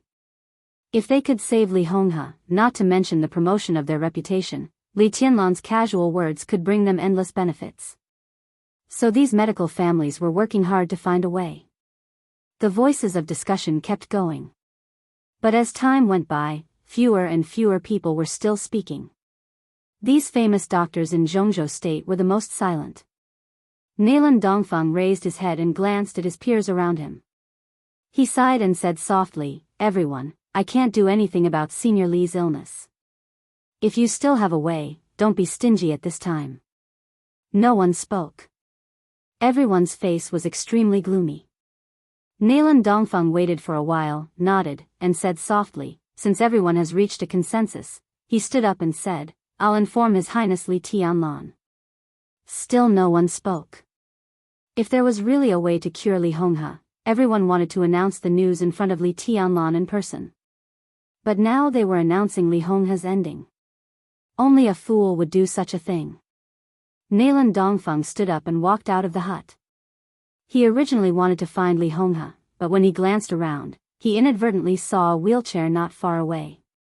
In the wheelchair sat a middle-aged man who had been silent for many days. A beautiful woman with an extremely cold and arrogant temperament was carefully squatting beside the wheelchair. Li Guangtu. Nalan Dongfeng hesitated and slowly walked over. Phoenix, who was crouching beside Li Guangtu, stood up and nodded to Nalan Dongfeng. Nalan Dongfeng didn't mind. He forced a smile and said softly, "Your Highness." Li Guangtu grunted lightly, his voice short and indifferent. He looked at the rippling surface of the lake not far away, his face expressionless. It was the 8th day since he came here. Li Guangtu also stayed here for 8 days. But from the first day he came here, Li Guangtu never approached Li Honghe's residence, nor did he ask about Li Honghe's condition. He didn't even communicate with anyone. Nalan Dongfeng didn't expect that the relationship between Li Honghe and Li Guangtu would be so stiff. He just thought that Li Honghe was not good at expressing himself. He coughed and said carefully, "I want to discuss Mr. Li's illness with you." "Go ahead." Li Guangtu nodded. "Well, we've tried many ways to cure Senior Li's body, but so far, none of them can work as expected. It can even be said to be useless." His expression was a little heavy. "I'm sorry, Your Highness. We really tried our best." "Oh." Nalan Dongfeng was stunned and continued, "But the Nalan family will make a final attempt. We will try our best to wake Senior Li up temporarily." "Okay. But this way will completely consume Senior Li's exhausted vitality, and even damage his will. It may speed up his death." Nalan Dongfeng opened his mouth and couldn't help but ask, "Your Highness, what do you think?" "Whatever." The corner of Nalan Dongfeng's mouth twitched, and he repeated, "It may speed up Senior Li's death." "It doesn't matter." Nalan Dongfeng took a deep breath and looked at Li Guangtu. Li Guangtu was quiet, neither sad nor happy. In Nalan Dongfeng's eyes, all this was a little ridiculous. But no matter how ridiculous it was, at least it was an answer. He nodded with a bitter smile, turned around, and went straight to the cabin where Li Honghe was.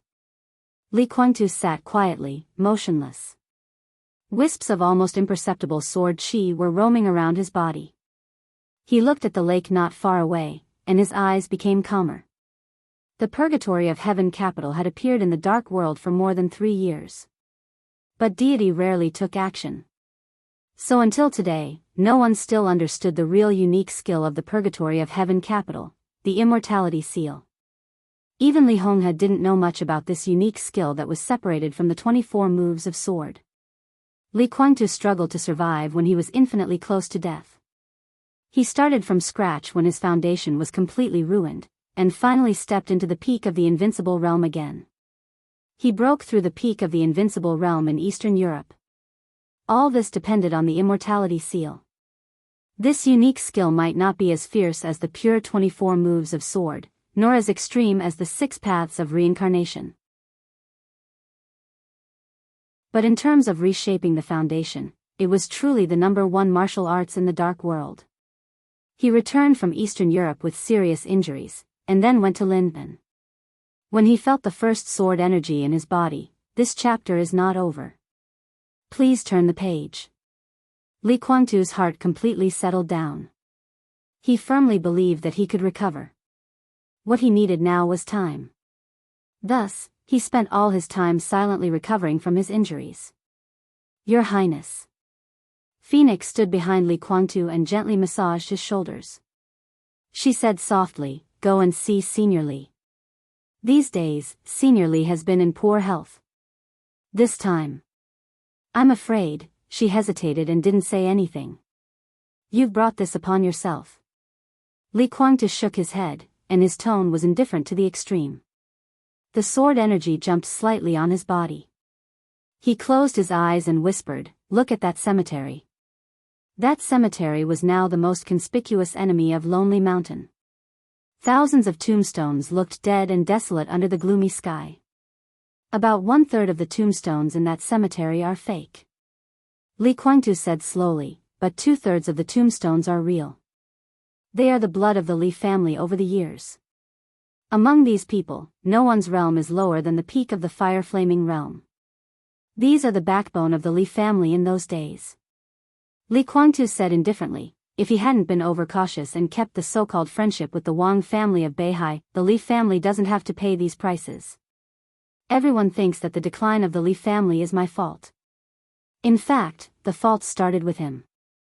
In terms of sin, he is more serious than me. Li Kuangtu took a deep breath and whispered, he should have died a long time ago. Phoenix looked at him quietly. After a long time, she whispered, that's not the whole reason, is it? Li Kuangtu held his breath. He was silent for a long time before he said lightly, of course not. That was only half of the reason. And the other half was because of Li Tianlan. Li Kuangtu thought of Li Honghe's attitude and smiled. He gritted his teeth tightly, and his eyes became more and more indifferent. This was his Li family. The purgatory of heaven capital was also his purgatory of heaven capital. But it was obvious that neither Li Tianlan nor Li Honghe thought so. The simple wooden house was lit with soft lights, dispelling the gloomy light outside. Nailan Xingyu was still carefully examining Li Honghe's body, looking for the last hope. The eldest daughter of the Nailan family had now been clearly identified as the next physician king of the Nailan family and the heir of the patriarch. In terms of talent, she might not be as good as her sister Nailan Shuriing, but from the moment silver eyes of Beihai entered the laboratory of Mount Dibing, she was destined not to be a simple doctor, but the top scientific researcher. In this way, the next generation of the Nailan family all fell on Nailan Xingyu. Nailan Xingyu did not disappoint anyone's expectations. This time in Lin and, in the meetings of countless famous doctors, some of her views were enough to amaze all her peers. Even the contemporary Dr. King, Nailan Dongfeng, did not overshadow her.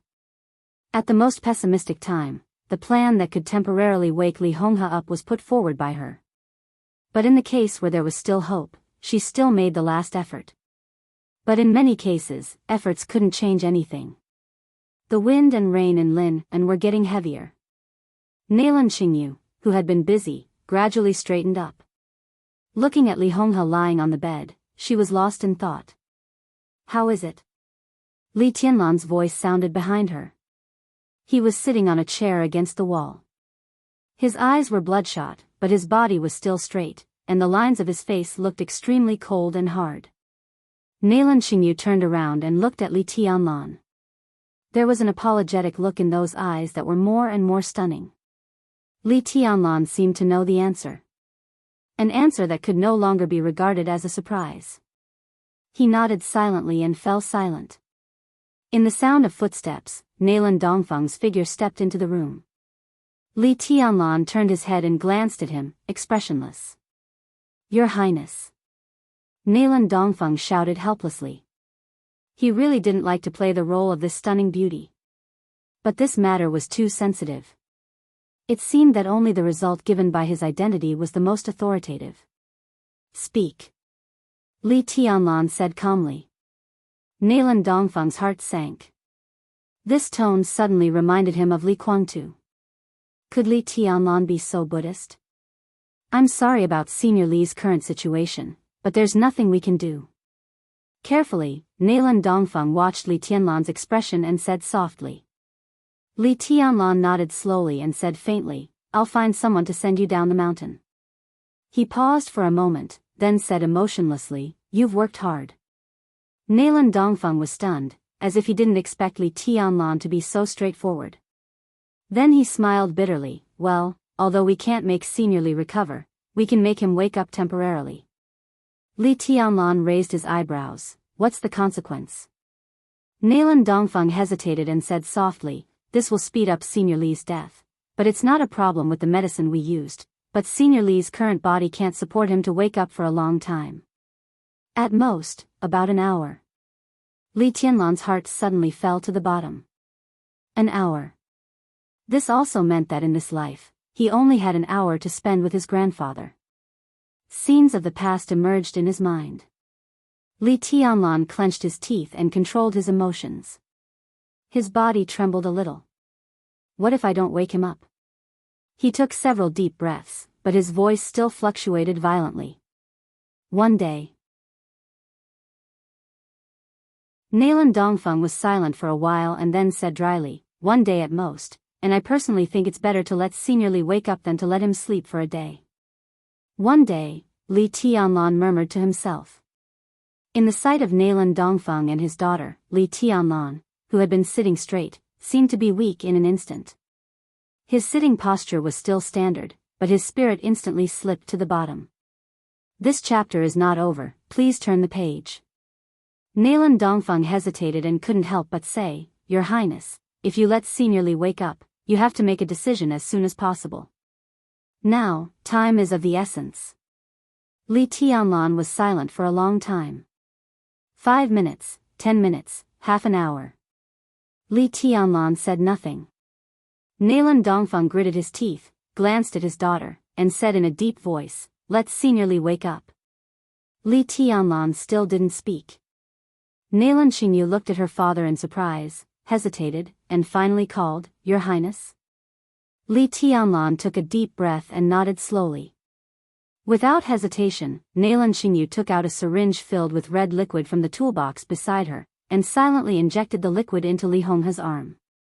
Li Tianlan stood up shakily, walked to the bedside, and held Li Honghe's hand tightly. Nalan Dongfeng couldn't bear to see this scene, so he waved his hand and walked out with Nalan Xingyu. Li Tianlan slowly knelt down in front of Li Honghe's bed, holding his hand. It was a long, long time. In the almost frozen atmosphere, Li Honghe's eyes moved, and he opened them very slowly. Blankness and doubt quickly disappeared from his eyes.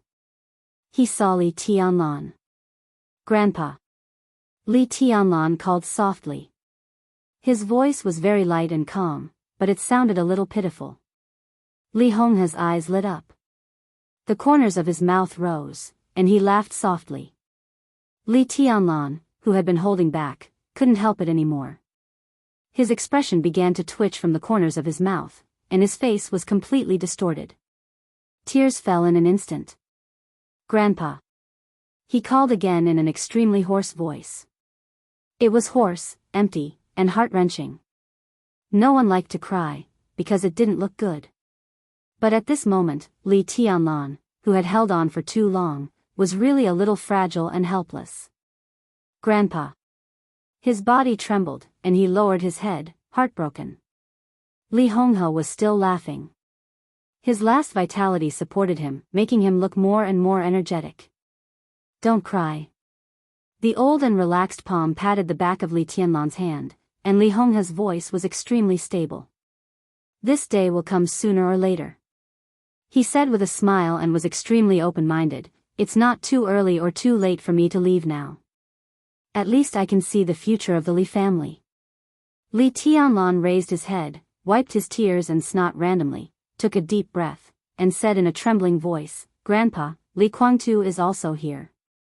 He's outside. I'll call him in right away. He wanted to get up.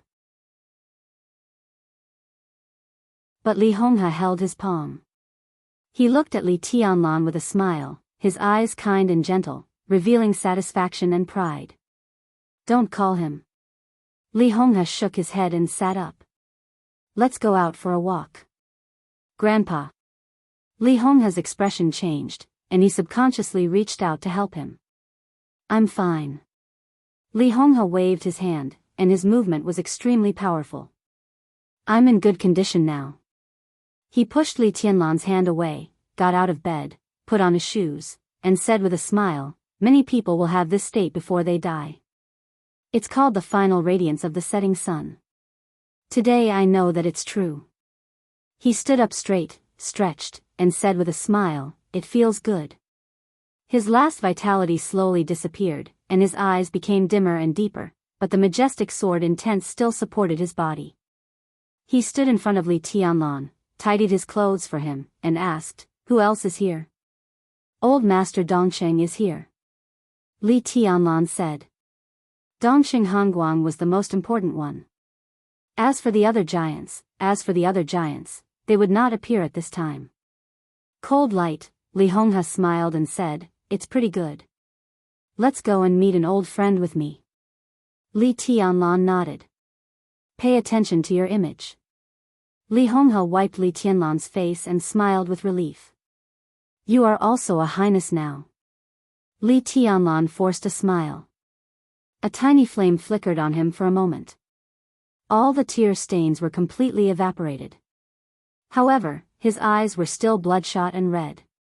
Li Honghe stopped talking, took Li Tianlan, and walked out of the hut. There were no more people outside the hut.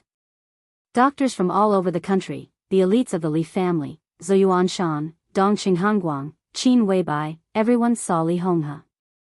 The top of the mountain was quiet for a moment. The wind and rain fell on Li Honghe. Li Honghe still smiled. Senior Li, in the brief silence, no one knew who shouted first. Li Honghe took Li Tianlan's hand, nodded with a smile, and looked energetic. Not far away, Li Guangtu, who had been staring at the lake, was stiff.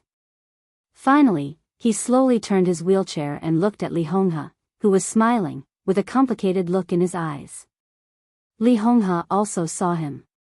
Li Honghe, who didn't intend to say anything to Li Guangtu, hesitated and finally walked over with Li Tianlan.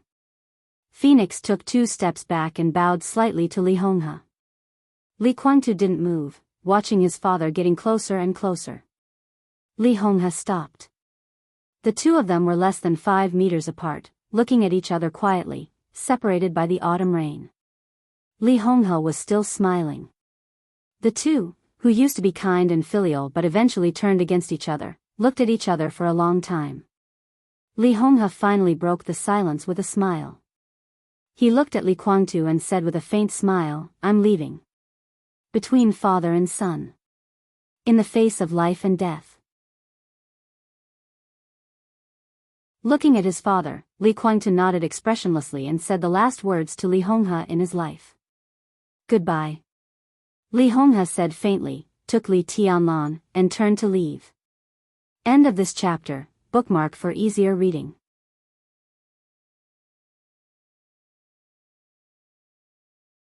Chapter 685. There was no confrontation, no quarrel, no memory. At the border of life and death, the father and son looked at each other for the last time. This was their final farewell. Faint, like the autumn wind. Li Tianlan no longer looked at Li Guangtu.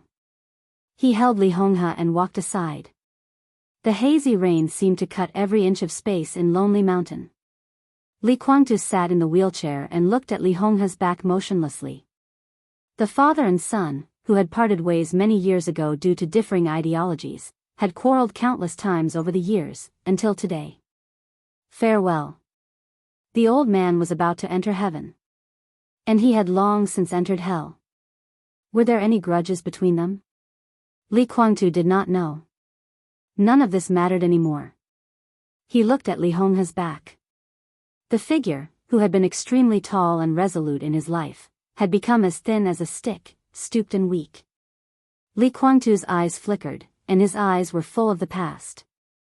Everything seemed to have come to an end today. Goodbye. Never again. Li Guangtu took a deep breath and remained silent for a long time before saying, "Let daybreak come." Phoenix, who was standing beside him, nodded and said softly, "All right." Li Honghe's pace was steady, and his breathing was steady. His condition seemed to be getting better. At the last moment of his life, his smile never stopped. He smiled and greeted everyone who passed by, and finally sat on a bluestone on the edge of Lonely Mountain. "Do you remember this place?" Li Honghe gasped and asked with a smile.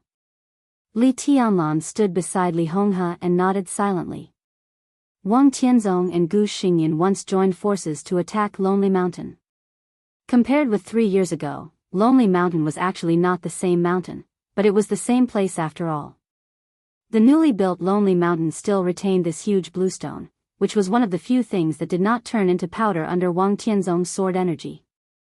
Li Tianlan remembered this place, this position, and this bluestone facing the West Lake. More than 3 years ago, on this bluestone, he carried the dragon vein and stood beside Great Master Wu Wei, quietly watching the metaphysics grandmaster of Zhongzhou state turn into a wisp of smoke with the wind. It was like a reincarnation. 3 years ago, he saw Great Master Wu Wei off here. Now, he was going to send his grandfather off here. This is the Wu Wei path's enemy. Li Honghe whispered, not bad. Li Tianlan did not speak. Li Honghe sat on the bluestone, facing the wind and rain, looking at the rippling West Lake in the rain in front of him, and said lightly, do you have anything to ask me? Li Tianlan looked at Li Honghe. His essence, qi, and spirit became more and more vigorous, but his entire person seemed to become older. When he spoke, he did not look at Li Tianlan, but only at West Lake. Li Tianlan stood in front of him, and he could vaguely see the hesitation and guilt in his eyes. No. Li Tianlan suddenly smiled. No. Li Honghe also laughed. You know the truth of the purgatory of heaven capital. You know Li Kuangtu. You know that he is not your father. Do you really have nothing to ask me? For example, who Dongxing Huangtu is, your background, your parents, and many other things. Don't you want me to explain them to you? Dongxing Huangtu. It was the first time Li Tianlan had heard this name from someone other than Qin Weibai. Li Tianlan was silent for a long time. Li Honghe's eyes were in a trance. With Li Tianlan's silence, he became a little nervous and helpless. No.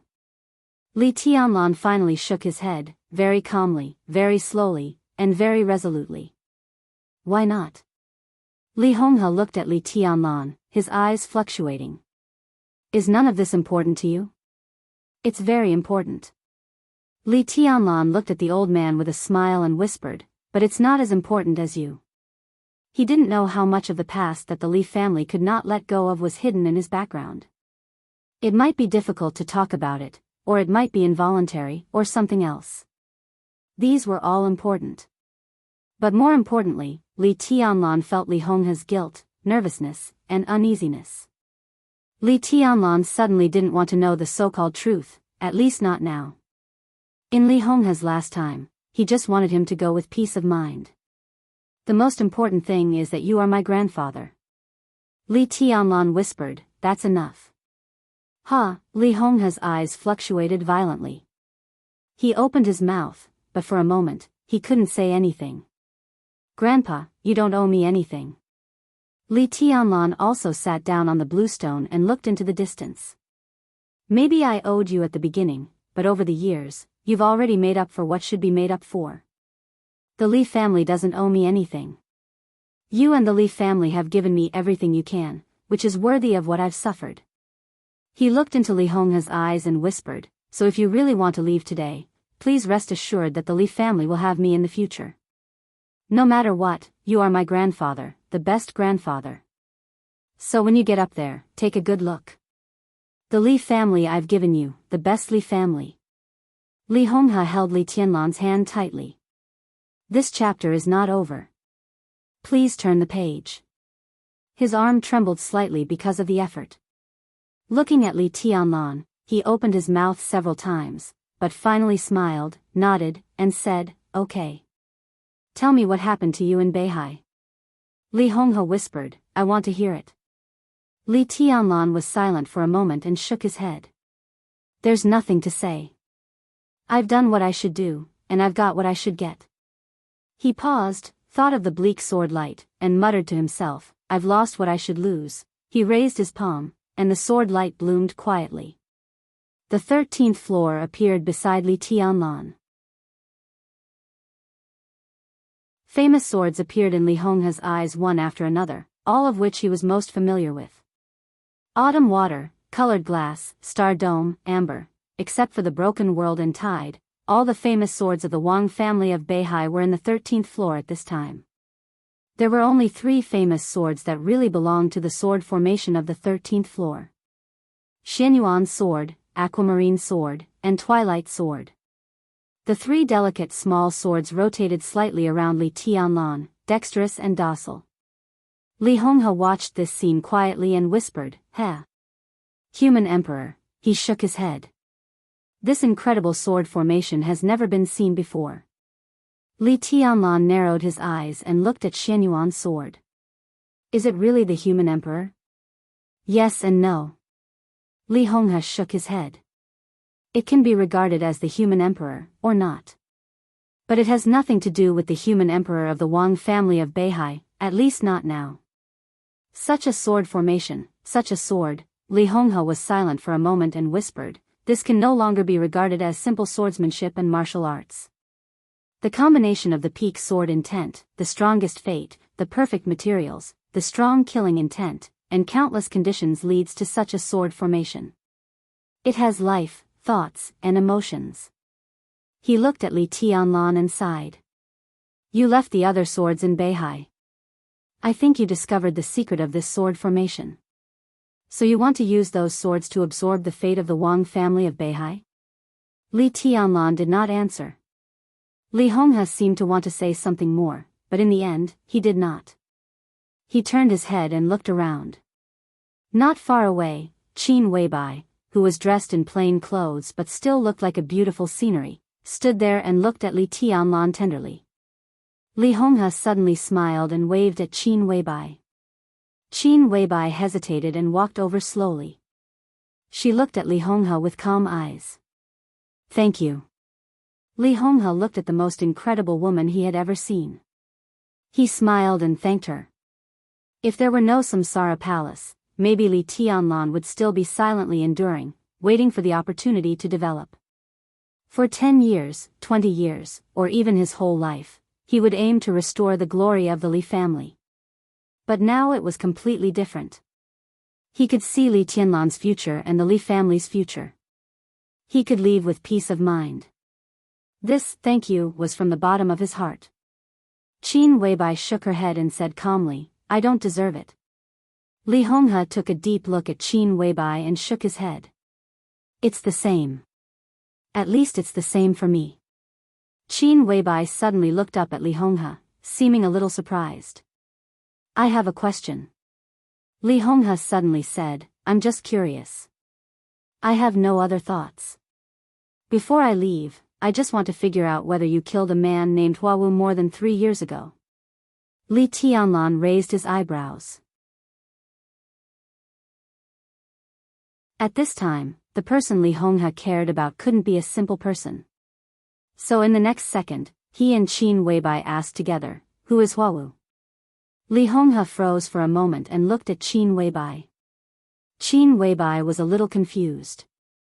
She seemed to think of something, and a strange look flashed in her eyes. The celestial emperor of Huawu? Li Honghe narrowed his eyes and thought about it. He turned his head and glanced in the direction of Li Guangtu, whispering, I see. Qin Weibai didn't speak. It's all right. Li Honghe suddenly smiled and held Li Tianlan's hand, whispering, I always think Tianlan is the best. And the strongest. Of course. Qin Weibai nodded seriously. Li Honghe coughed and looked over Qin Weibai. Less than 20 meters behind them, the few veterans of the Li family, Dongqing Hanguang, Ziyuan Shan, and others gathered together. Li Honghe nodded to them. Dongqing Hanguang hesitated and walked over slowly. Everyone followed him. Li Honghe's eyes fell on the veterans of the Li family, and his eyes were soft. His breathing gradually became rapid, and his good state began to become weary. The Li family, without any nonsense, he whispered, the future of the Li family depends on Tianlan. I hope you can help him more. This was undoubtedly the most important last words, representing the will of the Li family's inheritance. Several veterans of the Li family nodded. They were mentally prepared, but when the moment really came and they saw that Li Honghe was about to leave, great sadness still surged out. It was not an emotional breakdown, but a kind of powerless numbness. Everyone has times when they can't do anything. Li Honghe gasped a few times and said with a low laugh. This chapter is not over. Please turn the page. People say that I'm good at making arrangements, but personal ideas can't reverse the general trend.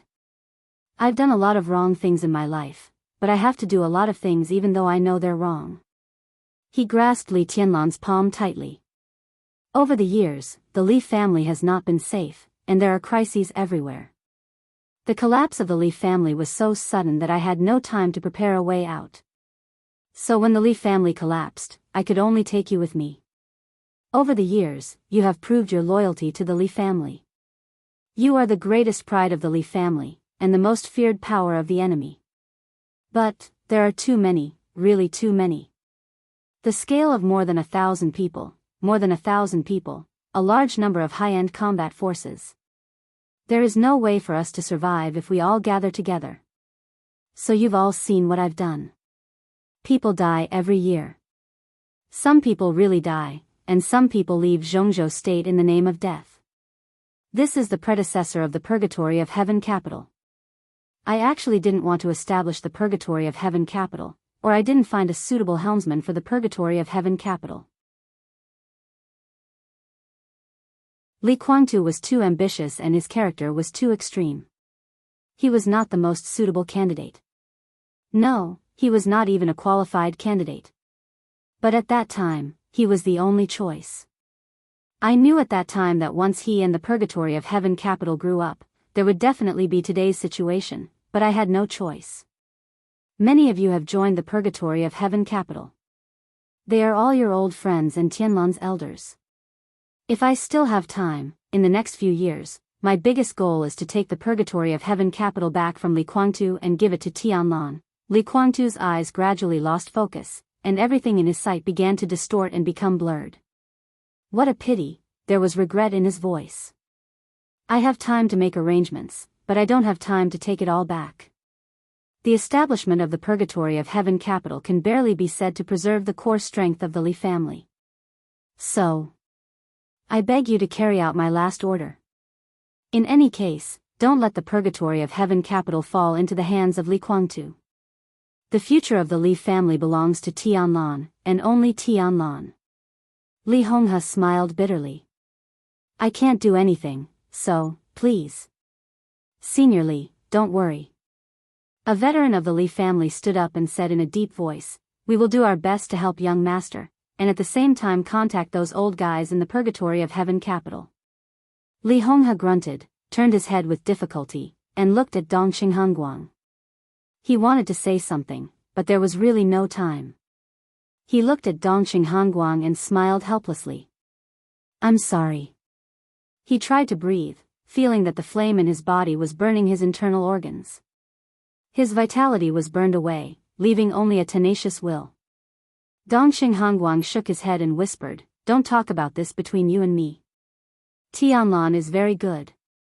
Li Honghe murmured, no, he's the best. But he's still too young.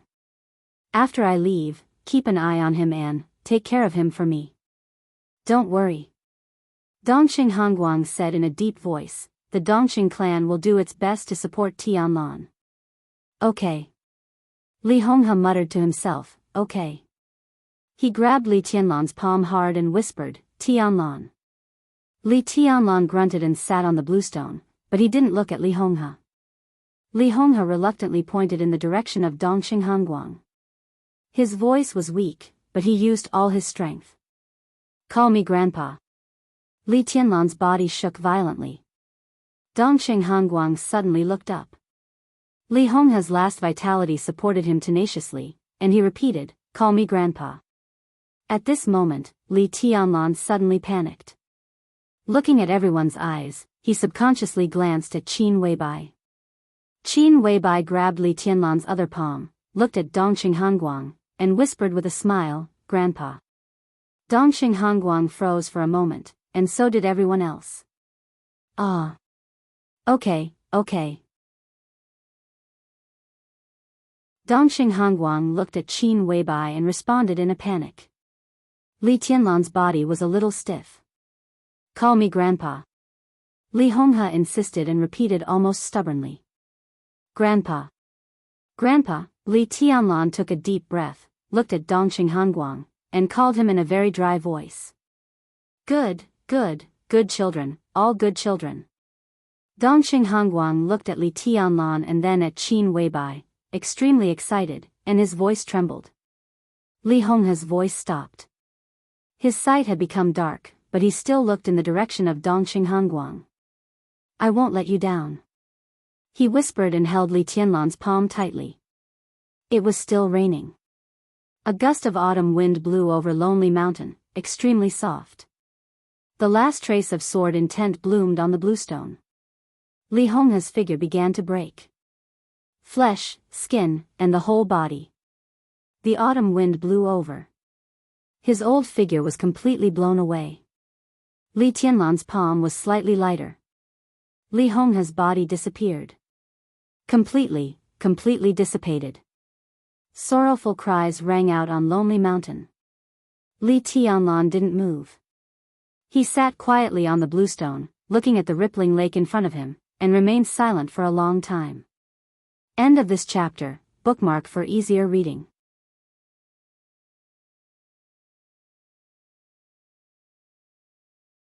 Chapter 686. September 23, Lin'an. It was raining cats and dogs. Under the secret gaze of the entire Zhongzhou state and even the entire dark world, the storm that everyone had been waiting for finally swept through the dark world. Li Honghe, the former leader of Zhongzhou state, the leader of the Li family, the closest partner of Beihai province, and the former state-protecting god of war of Zhongzhou state who had guarded Zhongzhou state for 32 years, passed away at the age of 89. The old man, who guarded Zhongzhou state and supported the Li family, seemed to be able to shoulder all the weight, had finally come to the end of his life. He had been glorious, down, and forbearing. He still had regrets in his life, but he died peacefully. On August 21st, the news of Li Honghe's death spread throughout Zhongzhou state and the whole dark world. The noisy dark world seemed to have quietened down. The situation was changing, and the general trend was roaring. In the countless years of inheritance, the Li family had always been recognized as an opponent by all the superpowers, whether in the clouds or in the clouds. Li Honghe was also recognized as an enemy by all the superpowers. Li Honghe died. The rise of Li Tianlan. Alternating, rising, and falling. Everyone agreed that this was both the end and the beginning of the Li family. The Sword Emperor was silent, the Sky Blade had fallen, and the God of War had passed away. Purgatory of Heaven Capital, Samsara Palace, Vatican, Kunlun City, Heroes Club, Polar Ground Alliance, Men in Black, Jiang family of South America, one force after another. The high-end combat strength that once stood at the peak of the era was constantly declining.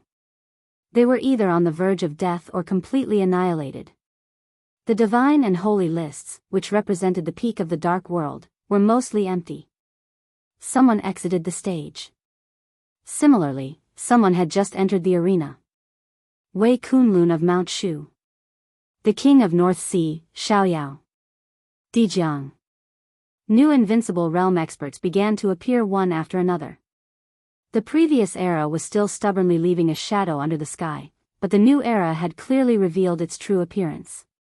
Li Honghe's death made more and more people realize that the past era seemed to be about to become a thing of the past. In different places, different people began to gather in Lin'an. Noon of the 23rd, headed by Li Huacheng, all 9 members of the Zhongzhou parliament were present, including Dongxing Wudi, the minister of the army headquarters who had just returned from Beihai. 29 parliamentarians of Zhongzhou state, the ministers of the 4 secret service headquarters of Zhongzhou state, the director of the supervisory council, and the directors of the special operations bureaus of various provinces also climbed Lonely Mountain one after another. Kunlun City, Mount Shu, Sai City, Jade Pool, Azura Path. The Shadow Sect and the Great Soaring Temple, which had been lingering at the edge of the dark world, had also sent out important figures. Wang Xingxiao came to Lonely Mountain on behalf of the Wang family of Beihai. Li Baidian, Ning Qiansheng, and the others rushed back from Tiannan. Daybreak entered Zhongzhou State alone on behalf of the Purgatory of Heaven capital. Each theater of operations in Zhongzhou State sent representatives to express their sincerity. Star State, England, France, Germany, Italy, Snow Country, and the Vatican. The Secret Service centers of nearly 20 countries, including the nearby Gaoshan State, Heng State, and Annan State, called Zhongzhou State to express their regret for Li Honghe's death. Even the major dark forces that were in turmoil sent important figures to Lin and as soon as possible. Given Li Honghe's status, his death was fully qualified to be broadcasted in Zhongzhou State. However, the Special Warfare System had always been an organization in the dark, so the media in Zhongzhou State were silent. But the real standard could be said to be the highest in years.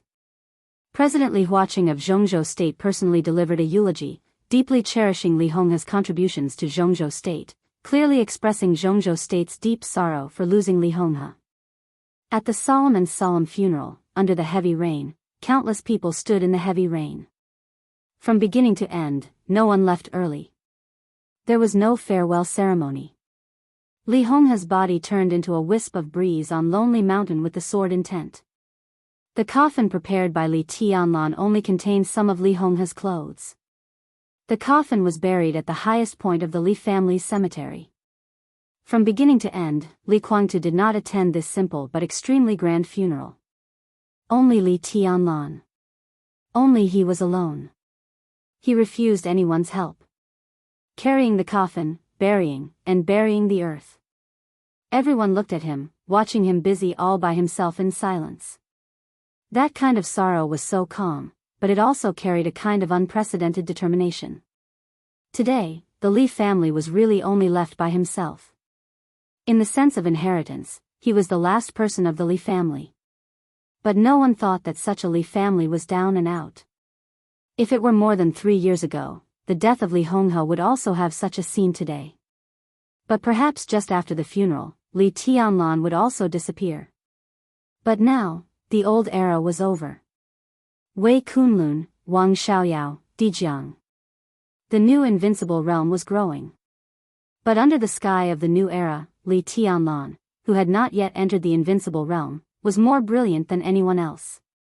This was his era. Even if he was the only one left in the Li family. This was still the era of the Li family. Even if he was the only one left, the current Li family was still the top wealthy family in Zhongzhou State. It was nearly evening when the funeral officially ended. But most people did not leave Lonely Mountain. By now, no one thought that Li Honghe's death was the beginning of the Li family's demise.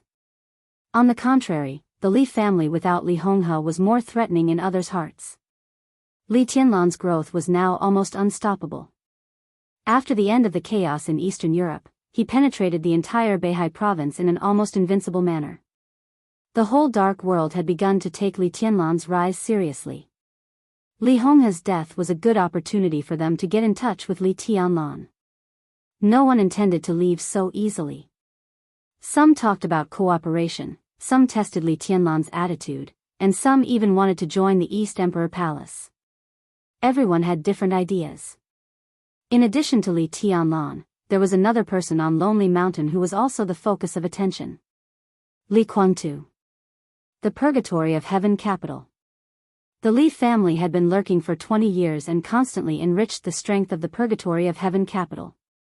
After the final battle of Heaven capital broke out more than 3 years ago, the Purgatory of Heaven capital became the master of East Island.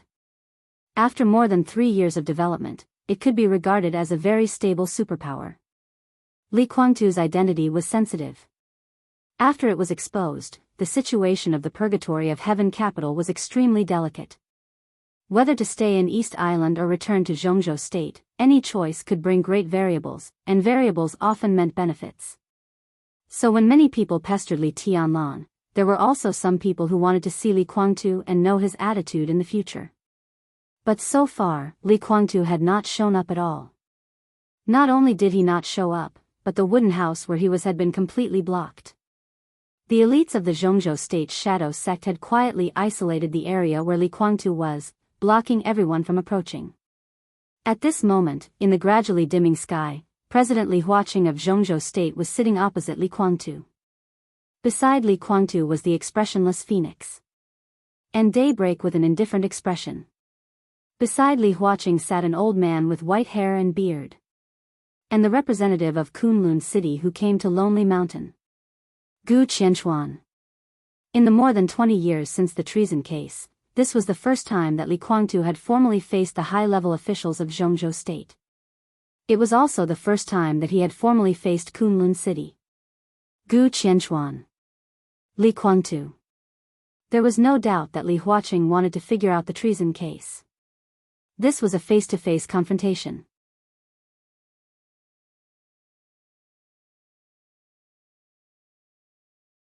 Chapter 687.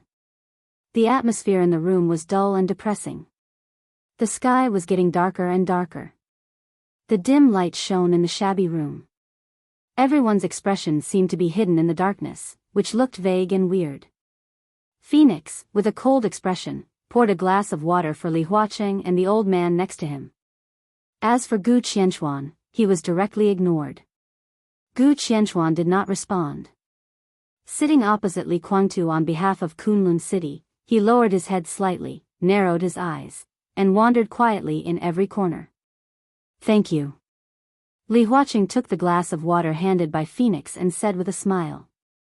Phoenix did not respond. No one spoke.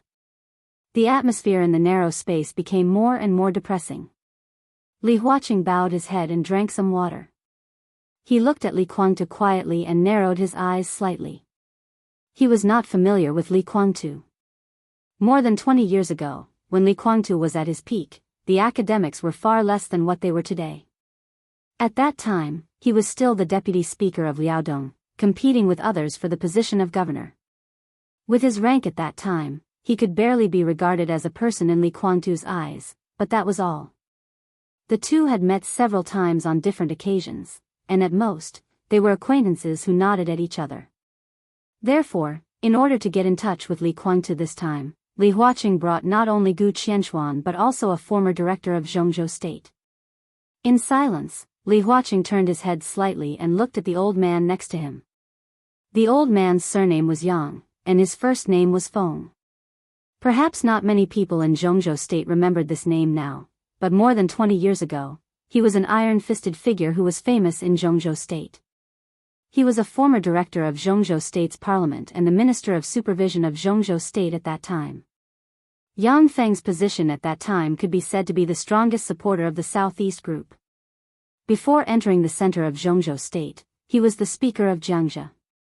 Since he could serve as the top leader in the core base camp of the Li family, his position was self-evident. When the Wang family of Beihai and the Li family jointly controlled the Southeast Group, Yang Feng was Li Honghe's most trusted giant.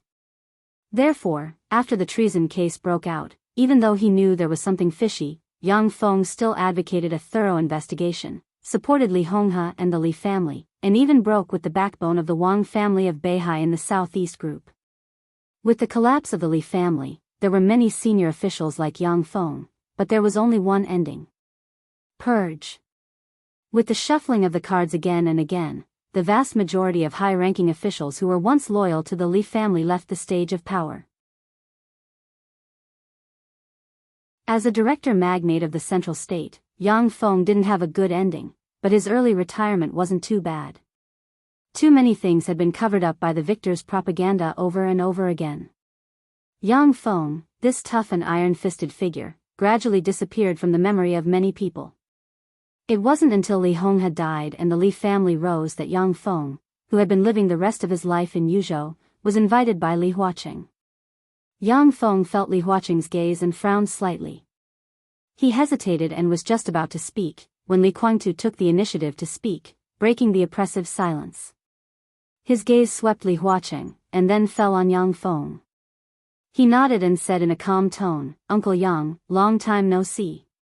How are you?" "Average." Yang Feng shook his head. He came from a military background.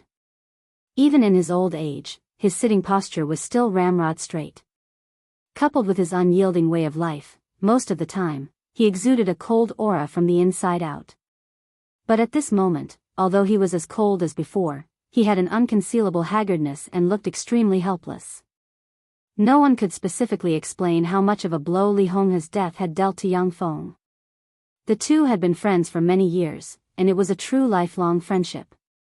At the time, Li Honghe was allowed to take thousands of high-level combatants of the Central State's special warfare system to the border and preserve the last bit of the Li family's foundation. Yang Feng and Wu Jingmin had made great contributions.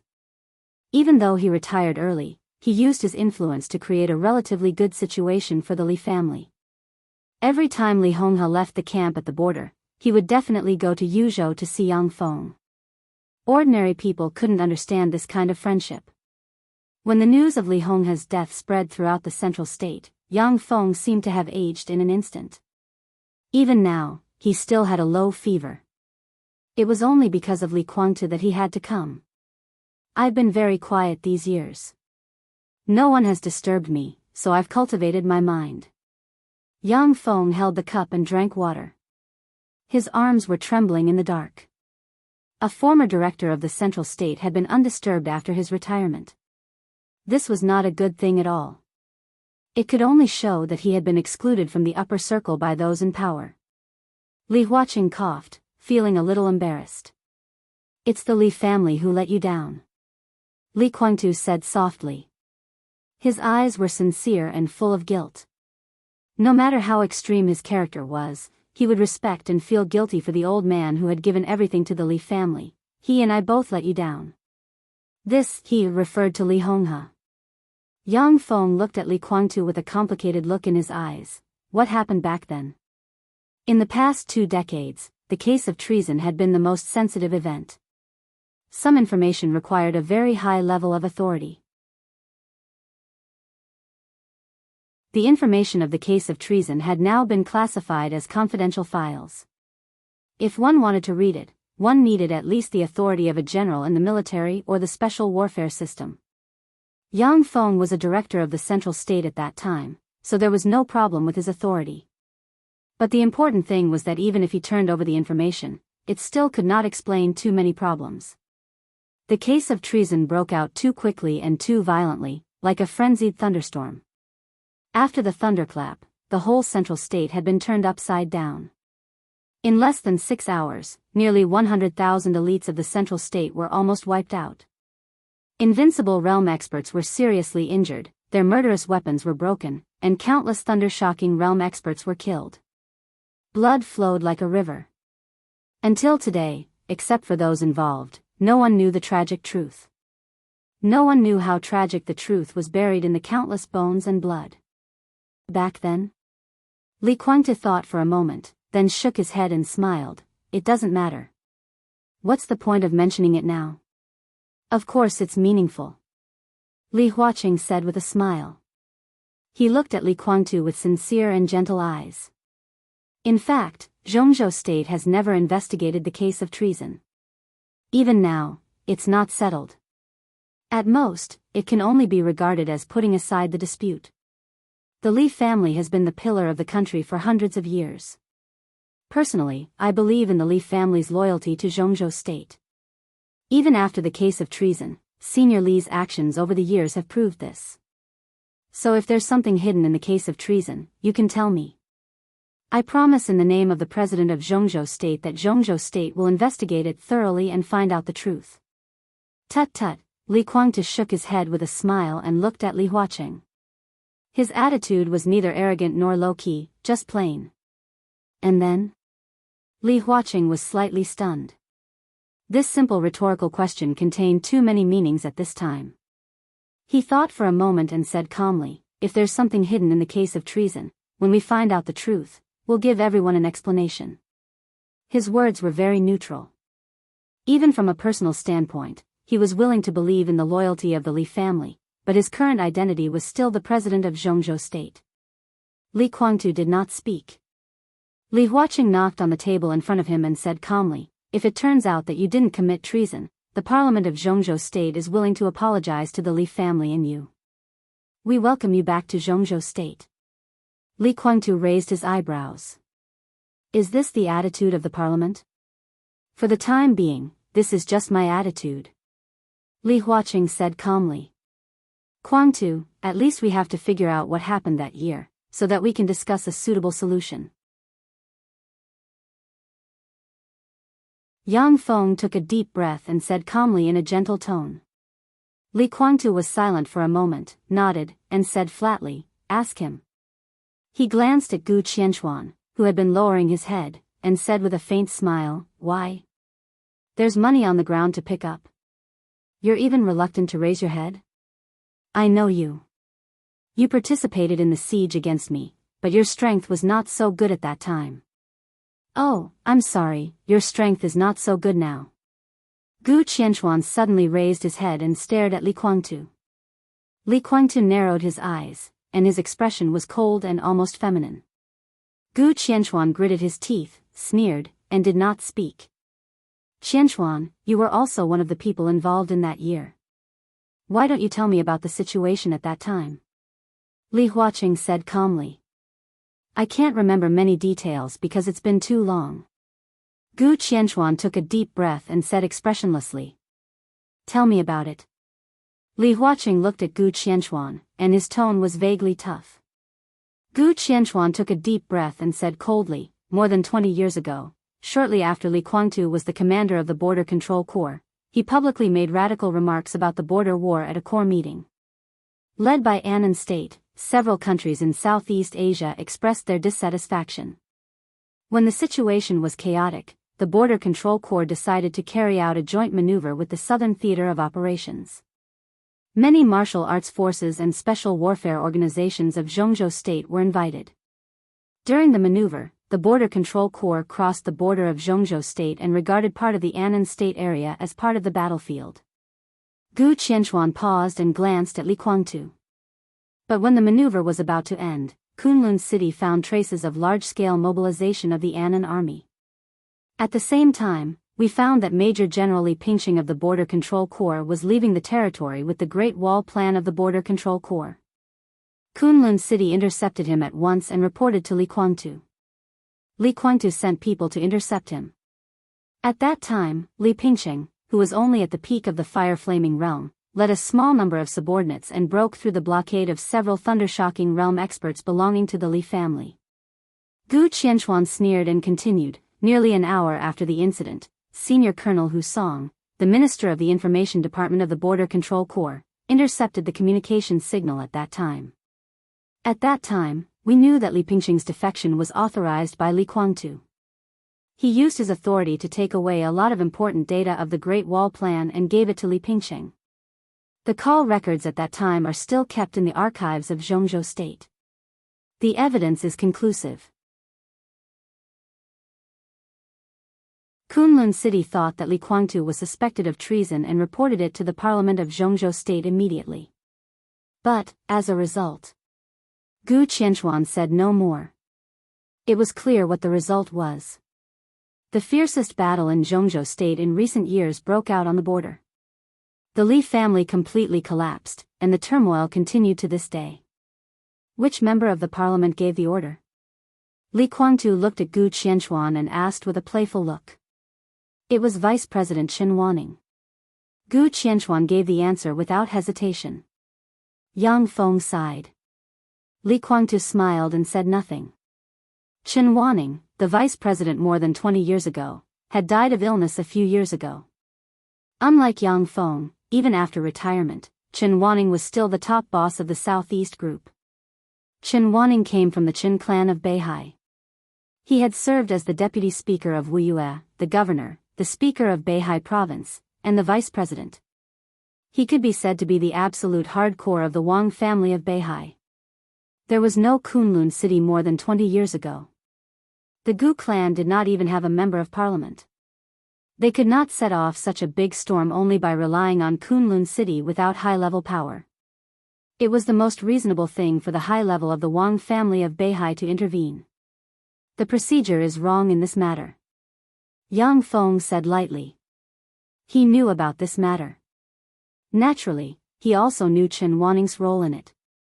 Procedure no, he had said this many times in the past. At that time, the situation was urgent. The only person we could contact was Vice President Chen Wanning. Gu Qianchuan replied indifferently. According to the normal procedure, if there was a problem with the position of the commander of the Border Control Corps, Gu Xingyun should have reported it to Li Honghe, the top leader of the special warfare system of Zhongzhou State.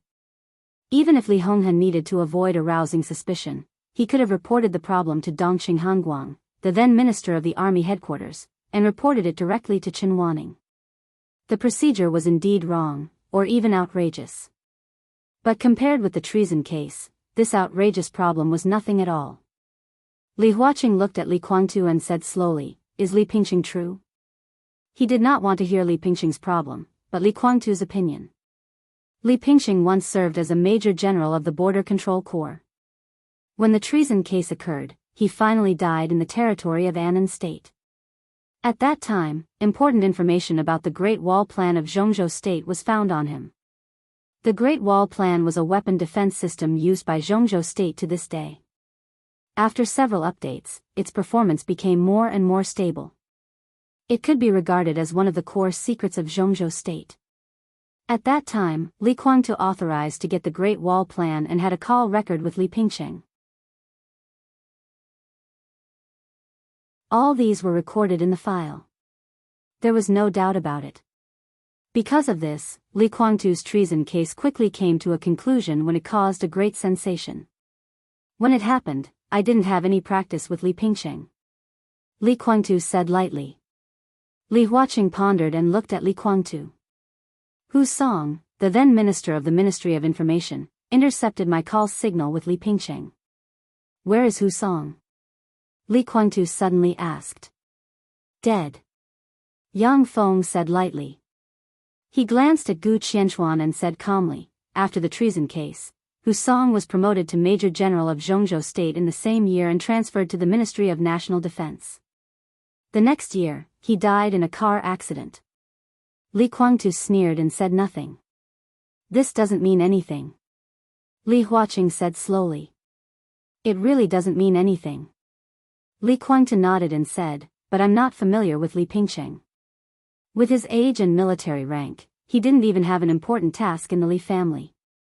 At most, he was a little better than a marginal figure. He was at the peak of the fire-flaming realm in his 40s and exhausted his potential. If I really wanted to commit treason, why would I give him such an important task as stealing the Great Wall Plan? I was the Marshal of Zhongzhou State at that time. There were many experts in the Li family and many talents in the Border Control Corps. No matter how I looked for someone, it was not Li Pingqing's turn to perform such an important task for me." Li Huaqing narrowed his eyes and nodded. Li Guangtu was telling the truth, which could also be regarded as a doubt. With Li Pingqing's status at that time, Li Guangtu would not pay attention to him in any case, let alone let him perform such an important task. Similar doubts were everywhere in the treason case, but they were just speculations. In the face of conclusive evidence, they were not convincing. The most important thing is that I committed treason and joined Annan State. Li Guangtu sneered, and his voice sounded extremely cold in the dark cabin. Those who believed that I would commit treason at that time were fools. I was a marshal with real power in Zhongzhou State, controlling more than 100,000 of the most elite troops in Zhongzhou State. I entered the parliament of Zhongzhou State at the age of 30 and was the youngest member of parliament in Zhongzhou State. The Li family was the core force of Zhongzhou State, and my father was the war god of Zhongzhou State at that time. Without any accident, I was in the invincible realm at that time. Within 3 or 5 years, I could become the new generation of war god of Zhongzhou State. My status was no lower than that of any director in Zhongzhou State, and I even had more power and more freedom in some aspects. What reason did I have to commit treason? Benefits? What kind of benefits could move the Li family and me like that? Maybe there were such benefits, but could Tiannan afford them? Future. I didn't want the future of Zhongzhou State. What kind of future do I want? I committed treason and joined Annan State. Were those who believed in this at that time stupid, or did they think I was stupid? Li Huaqing gave a wry smile. The treason case was still controversial until today, and the most fundamental reason was what Li Huaqing said. The evidence of Li Guangtu's treason was conclusive. But he had no motive and no reason. Zhongzhou State was the most powerful country in the world. It was the same more than 20 years ago, even more powerful than it was now. Li Guangtu himself stood at the top of Zhongzhou State. He had all the benefits and future he should have. What Annan State could give, Zhongzhou State could also give and give more. Annan State could not move Li Guangtu at all, let alone make him commit treason. This approach was as ridiculous as an ambitious hero giving up the great country he had worked for to be a lackey for an ordinary gangster. But the evidence is conclusive. You did contact Li Pingcheng. How do you explain it? Gu Qianchuan suddenly asked. I didn't contact him. Li Guangtu suddenly paused and narrowed his eyes. Guangtu, what do you want to say? Yang Feng's heart moved. Li Guangtu was silent for a long time, and then slowly said, Li Shi was by my side. His eyes became more indifferent and disgusted. Gu Qianchuan smiled. With strong provocation in his eyes, he said meaningfully, Li Shi is by your side now. Li Guangtu gave him a cold look and did not speak. It was well known that Li Shi was Li Guangtu's woman at that time. Therefore, Li Shi personally testified in Li Guangtu's treason case, which was a powerful blow to pull the Li family down from the clouds.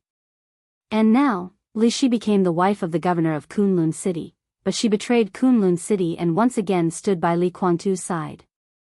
Even if she appeared again to testify for Li Guangtu that he did not commit treason, how credible could it be?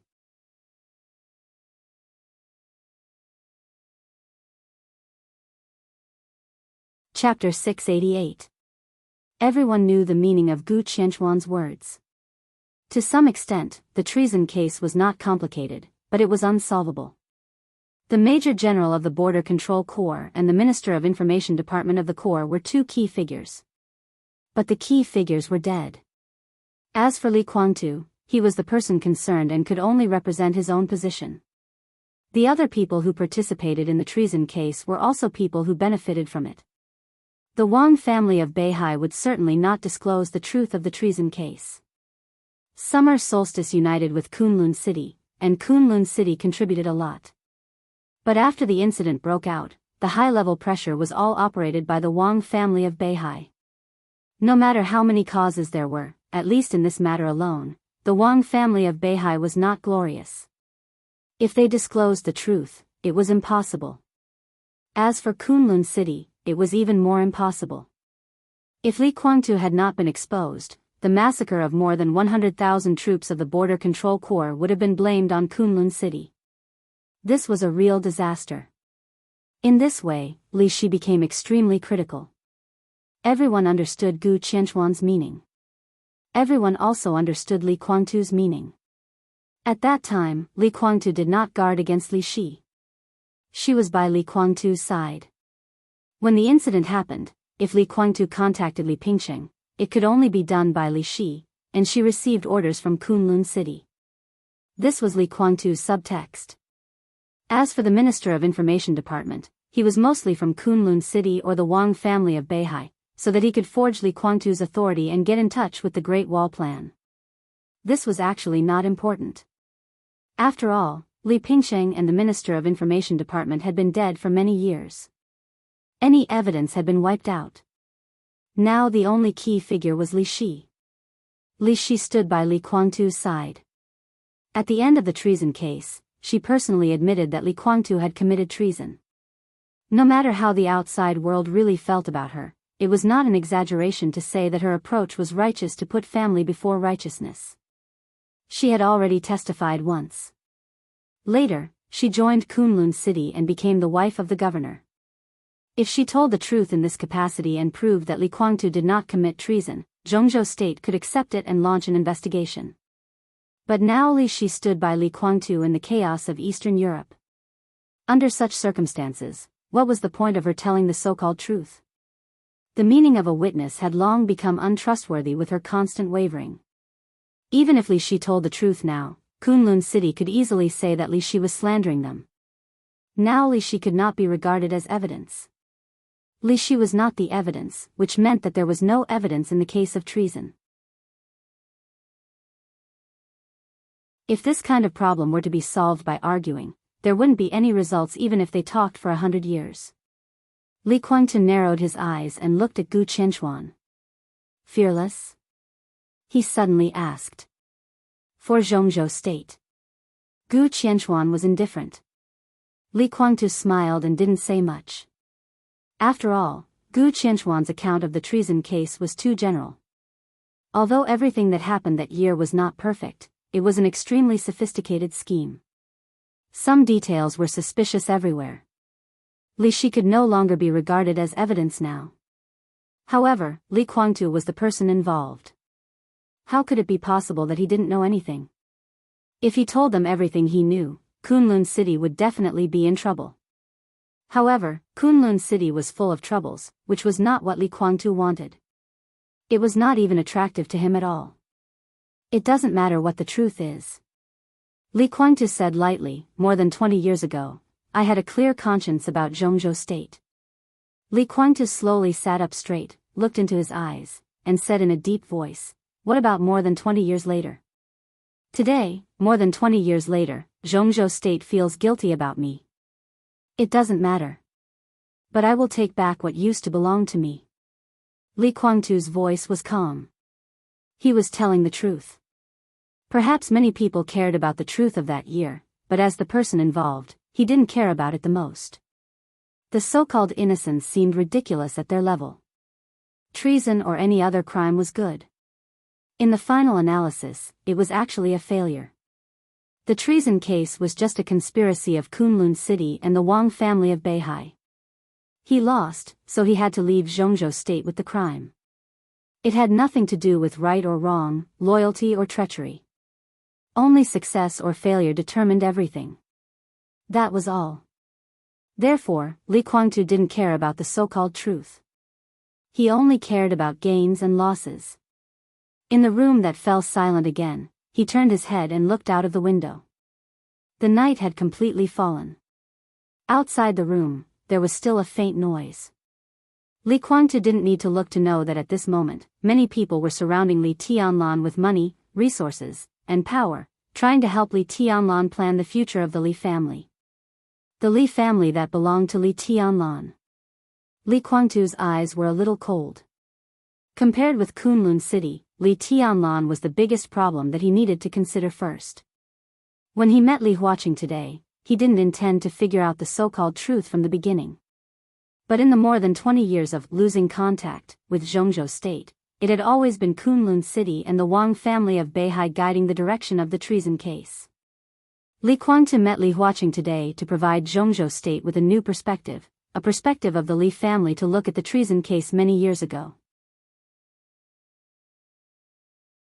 This was the premise for his return to Zhongzhou State in the future.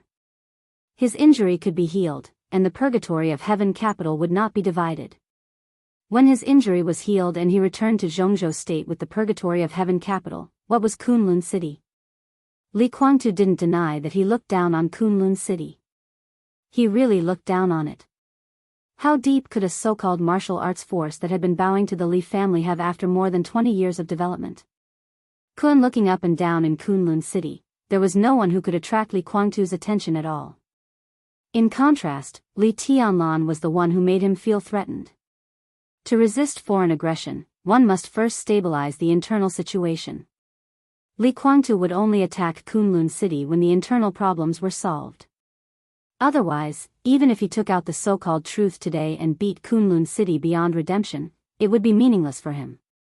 After all, from the standpoint of Zhongzhou State, even if Kunlun City was destroyed, Zhongzhou State would be more willing to hand over the special warfare system to Li Tianlan, the future heavenly son, than to consider Li Guangtu, whose standpoint was subtle.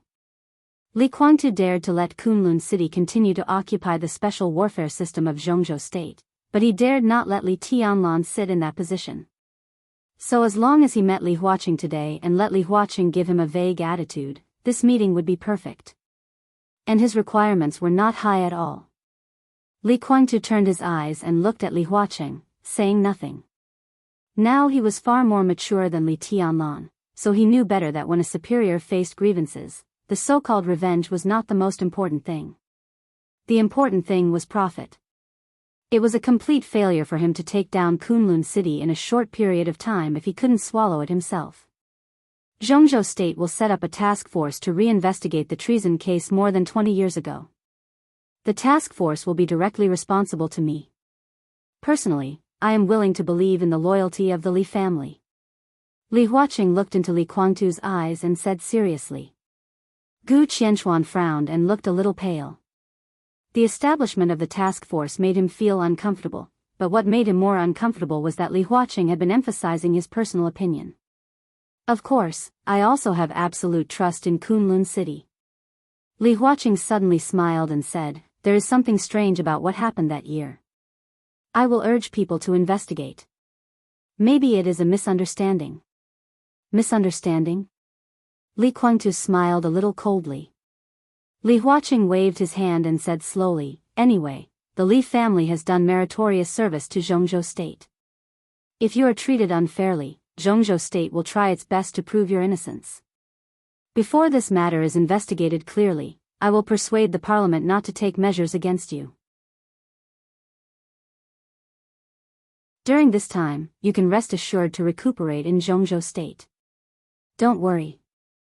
Rest assured to recuperate in Zhongzhou State, Li Guangtu said with a faint smile. What if I want to go back to East Island? Li Huaqing's eyes suddenly condensed and became extremely deep in an instant. Li Guangtu looked at him calmly and said nothing. The atmosphere seemed to freeze in an instant. Yang Feng wanted to say something but stopped on second thought. Finally, he did not speak. It's up to you. After a long time, Li Huaqing said calmly, you can go back to East Island. He did not say but. But everyone knew that once Li Huaqing returned to East Island, it was tantamount to a real treason. Then the old things that happened many years ago were even less important. The whole purgatory of Heaven Capital would face the suppression of Zhongzhou State. Confirm. Li Huaqing laughed. Are you going back to East Island? His voice was calm, but he looked extremely majestic and powerful in the dim light. I won't give up the territory of East Island. Li Guangtu said flatly. How are you going to deal with Wuji Palace and Jifeng Sword Raining School? Li Huaqing frowned and said, and the royal family of East Island. Daybreak. Li Guangtu shouted. Daybreak, who had been hiding in the dark silently, took a step forward silently. You stay in Heaven Capital. Deal with Wuji Palace and Jifeng Sword Raining School. Li Guangtu continued to order. Okay. Without any hesitation, Daybreak nodded. What about the others? The others, Li Guangtu hesitated and finally made up his mind. He said flatly, most of the forces of the purgatory of Heaven Capital have begun to move to Tiannan. You are also responsible for this. Got it. Daybreak nodded. Even though he knew very well that he would be suppressed by Jifeng Sword Raining School and Wuji Palace during the transfer. Li Huaqing did not speak and was deep in thought. I will also go to Tiannan. Li Guangtu said flatly, I won't return to East Island or Zhongzhou State. Tiannan is the best buffer zone. Even if the royal family doubts, they will not continue to support the purgatory of Heaven Capital, but they will not completely turn against them. So the main opponents of the purgatory of Heaven Capital and East Island are Jifeng Sword Raining School and Wuji Palace. He glanced at Li Huaqing and suddenly said, I want to make a deal with Zhongzhou State. Go ahead. Li Huaqing raised his eyebrows in surprise. How about exchanging the future special warfare system of East Island for a promise from Zhongzhou State? Li Guangtu laughed. The purgatory of Heaven Capital has been operating in East Island for 3 years. Its foundation is not as solid as a rock, but everything has been stabilized.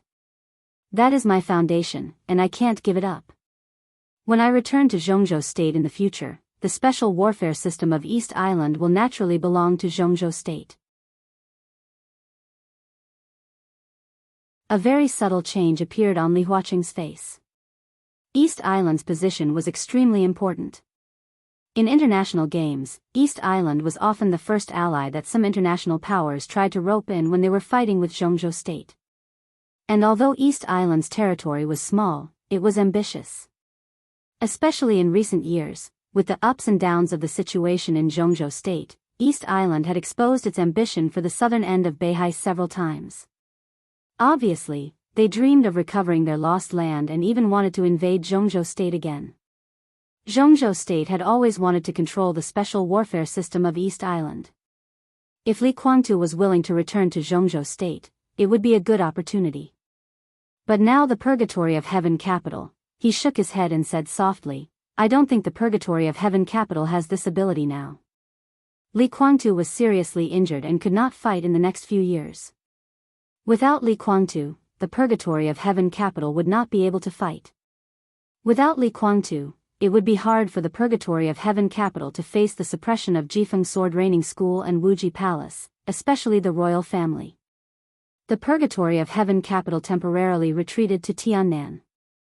The royal family might not take any action for a while, but the royal family's patience was limited. If Li Guangtu did not make a choice, the royal family would definitely take action against the Purgatory of Heaven capital. The special warfare system of East Island was indeed very good, but if the Purgatory of Heaven capital could not be held, it would be an empty promise. So this has something to do with the promise I want. Li Guangtu's tone was calm. Li Huaqing narrowed his eyes and said, What promise do you want? The Purgatory of Heaven capital will develop in Tiannan, and Daybreak will guard East Island. At most, it can guard Heaven capital. I need enough strength to take back East Island. So I hope that the Purgatory of Heaven capital will develop in Tiannan and accumulate strength. If there is any conflict with Emperor East's palace, Zhongzhou State will not intervene. Li Guangtu directly pointed out the most sensitive issue. By then, Tiannan and East Island will belong to Zhongzhou State. They will also belong to the Li family. Guangtu. Yang Feng finally couldn't help but frown and shout, Tianlan is also a member of the Li family. So is Emperor East's palace. Li Guangtu was expressionless and stubbornly said, The Li family can only be my Li family. He looked at Li Huaqing and said, What do you think? Tianlan is a talent that Zhongzhou State focuses on supporting. I can't give you an answer on this matter. It must be discussed by the parliament. But we still hope that you and Tianlan can live in peace. After all, we are a family. Li Huaqing said. Li Guangtu was silent for a long time, and then lightly repeated, The Li family is my Li family. Kunlun City can send people to help the Purgatory of Heaven capital guard Heaven capital. Gu Qianchuan suddenly said, We are willing to bear part of the pressure from Jifeng Sword Raining School and Wuji Palace. Kunlun City's help would undoubtedly increase the hope of the Purgatory of Heaven capital to take East Island in the future, which was equivalent to increasing Li Huaqing's bargaining chips. The special warfare system of East Island was important enough. Once they saw a great possibility, they might really give Li Guangtu the promise he needed. At that time, Li Tianlan and Li Guangtu would have a good time fighting in Tiannan, and Kunlun City, which got involved in East Island, could secretly plot the special warfare system of East Island. For Gu Qianchuan, everything was perfect. What is Kunlun City? In the soft and weird voice, Daybreak said with a cold smile, When does the Purgatory of Heaven capital need the help of a third-rate force like Kunlun City? Not only Gu Qianchuan, but also Li Huaqing's face darkened. Was Kunlun City a third-rate force? Even if Kunlun City is not qualified, there are 2 invincible realm experts in it. How many are there in the Purgatory of Heaven capital? Gu Qianchuan sneered rudely. In the dark, Daybreak took another step forward, looked at Gu Qianchuan, and lightly said, You seem to be a little unconvinced. So what? Gu Qianchuan slowly stood up, his voice cold. If you're not convinced, then go to hell. In the calm voice, Daybreak raised his palm. Buzz. The violent sword energy tore the darkness in an instant and burst out from Daybreak's hand without warning. A dazzling light suddenly appeared in the dark cabin. Countless sword energy swept and whistled like a tide. All the sword energy passed Yang Feng and Li Huaqing and came to Gu Qianchuan in a flash. Gu Qianchuan, who looked pale, was unprepared. He hurriedly raised his one arm to resist. Daybreak clenched his fist. The sharp sword chi suddenly turned into an incomparably majestic force, smashed the domain that Gu Qianchuan had condensed in a hurry, and blasted him. Boom! A big hole was broken in the wooden cabin, and Gu Qianchuan's body flew out with blood. The violent force poured out of the cabin and spread between heaven and earth. The whole night and the endless wind and rain seemed to be completely twisted and deformed in the roaring force.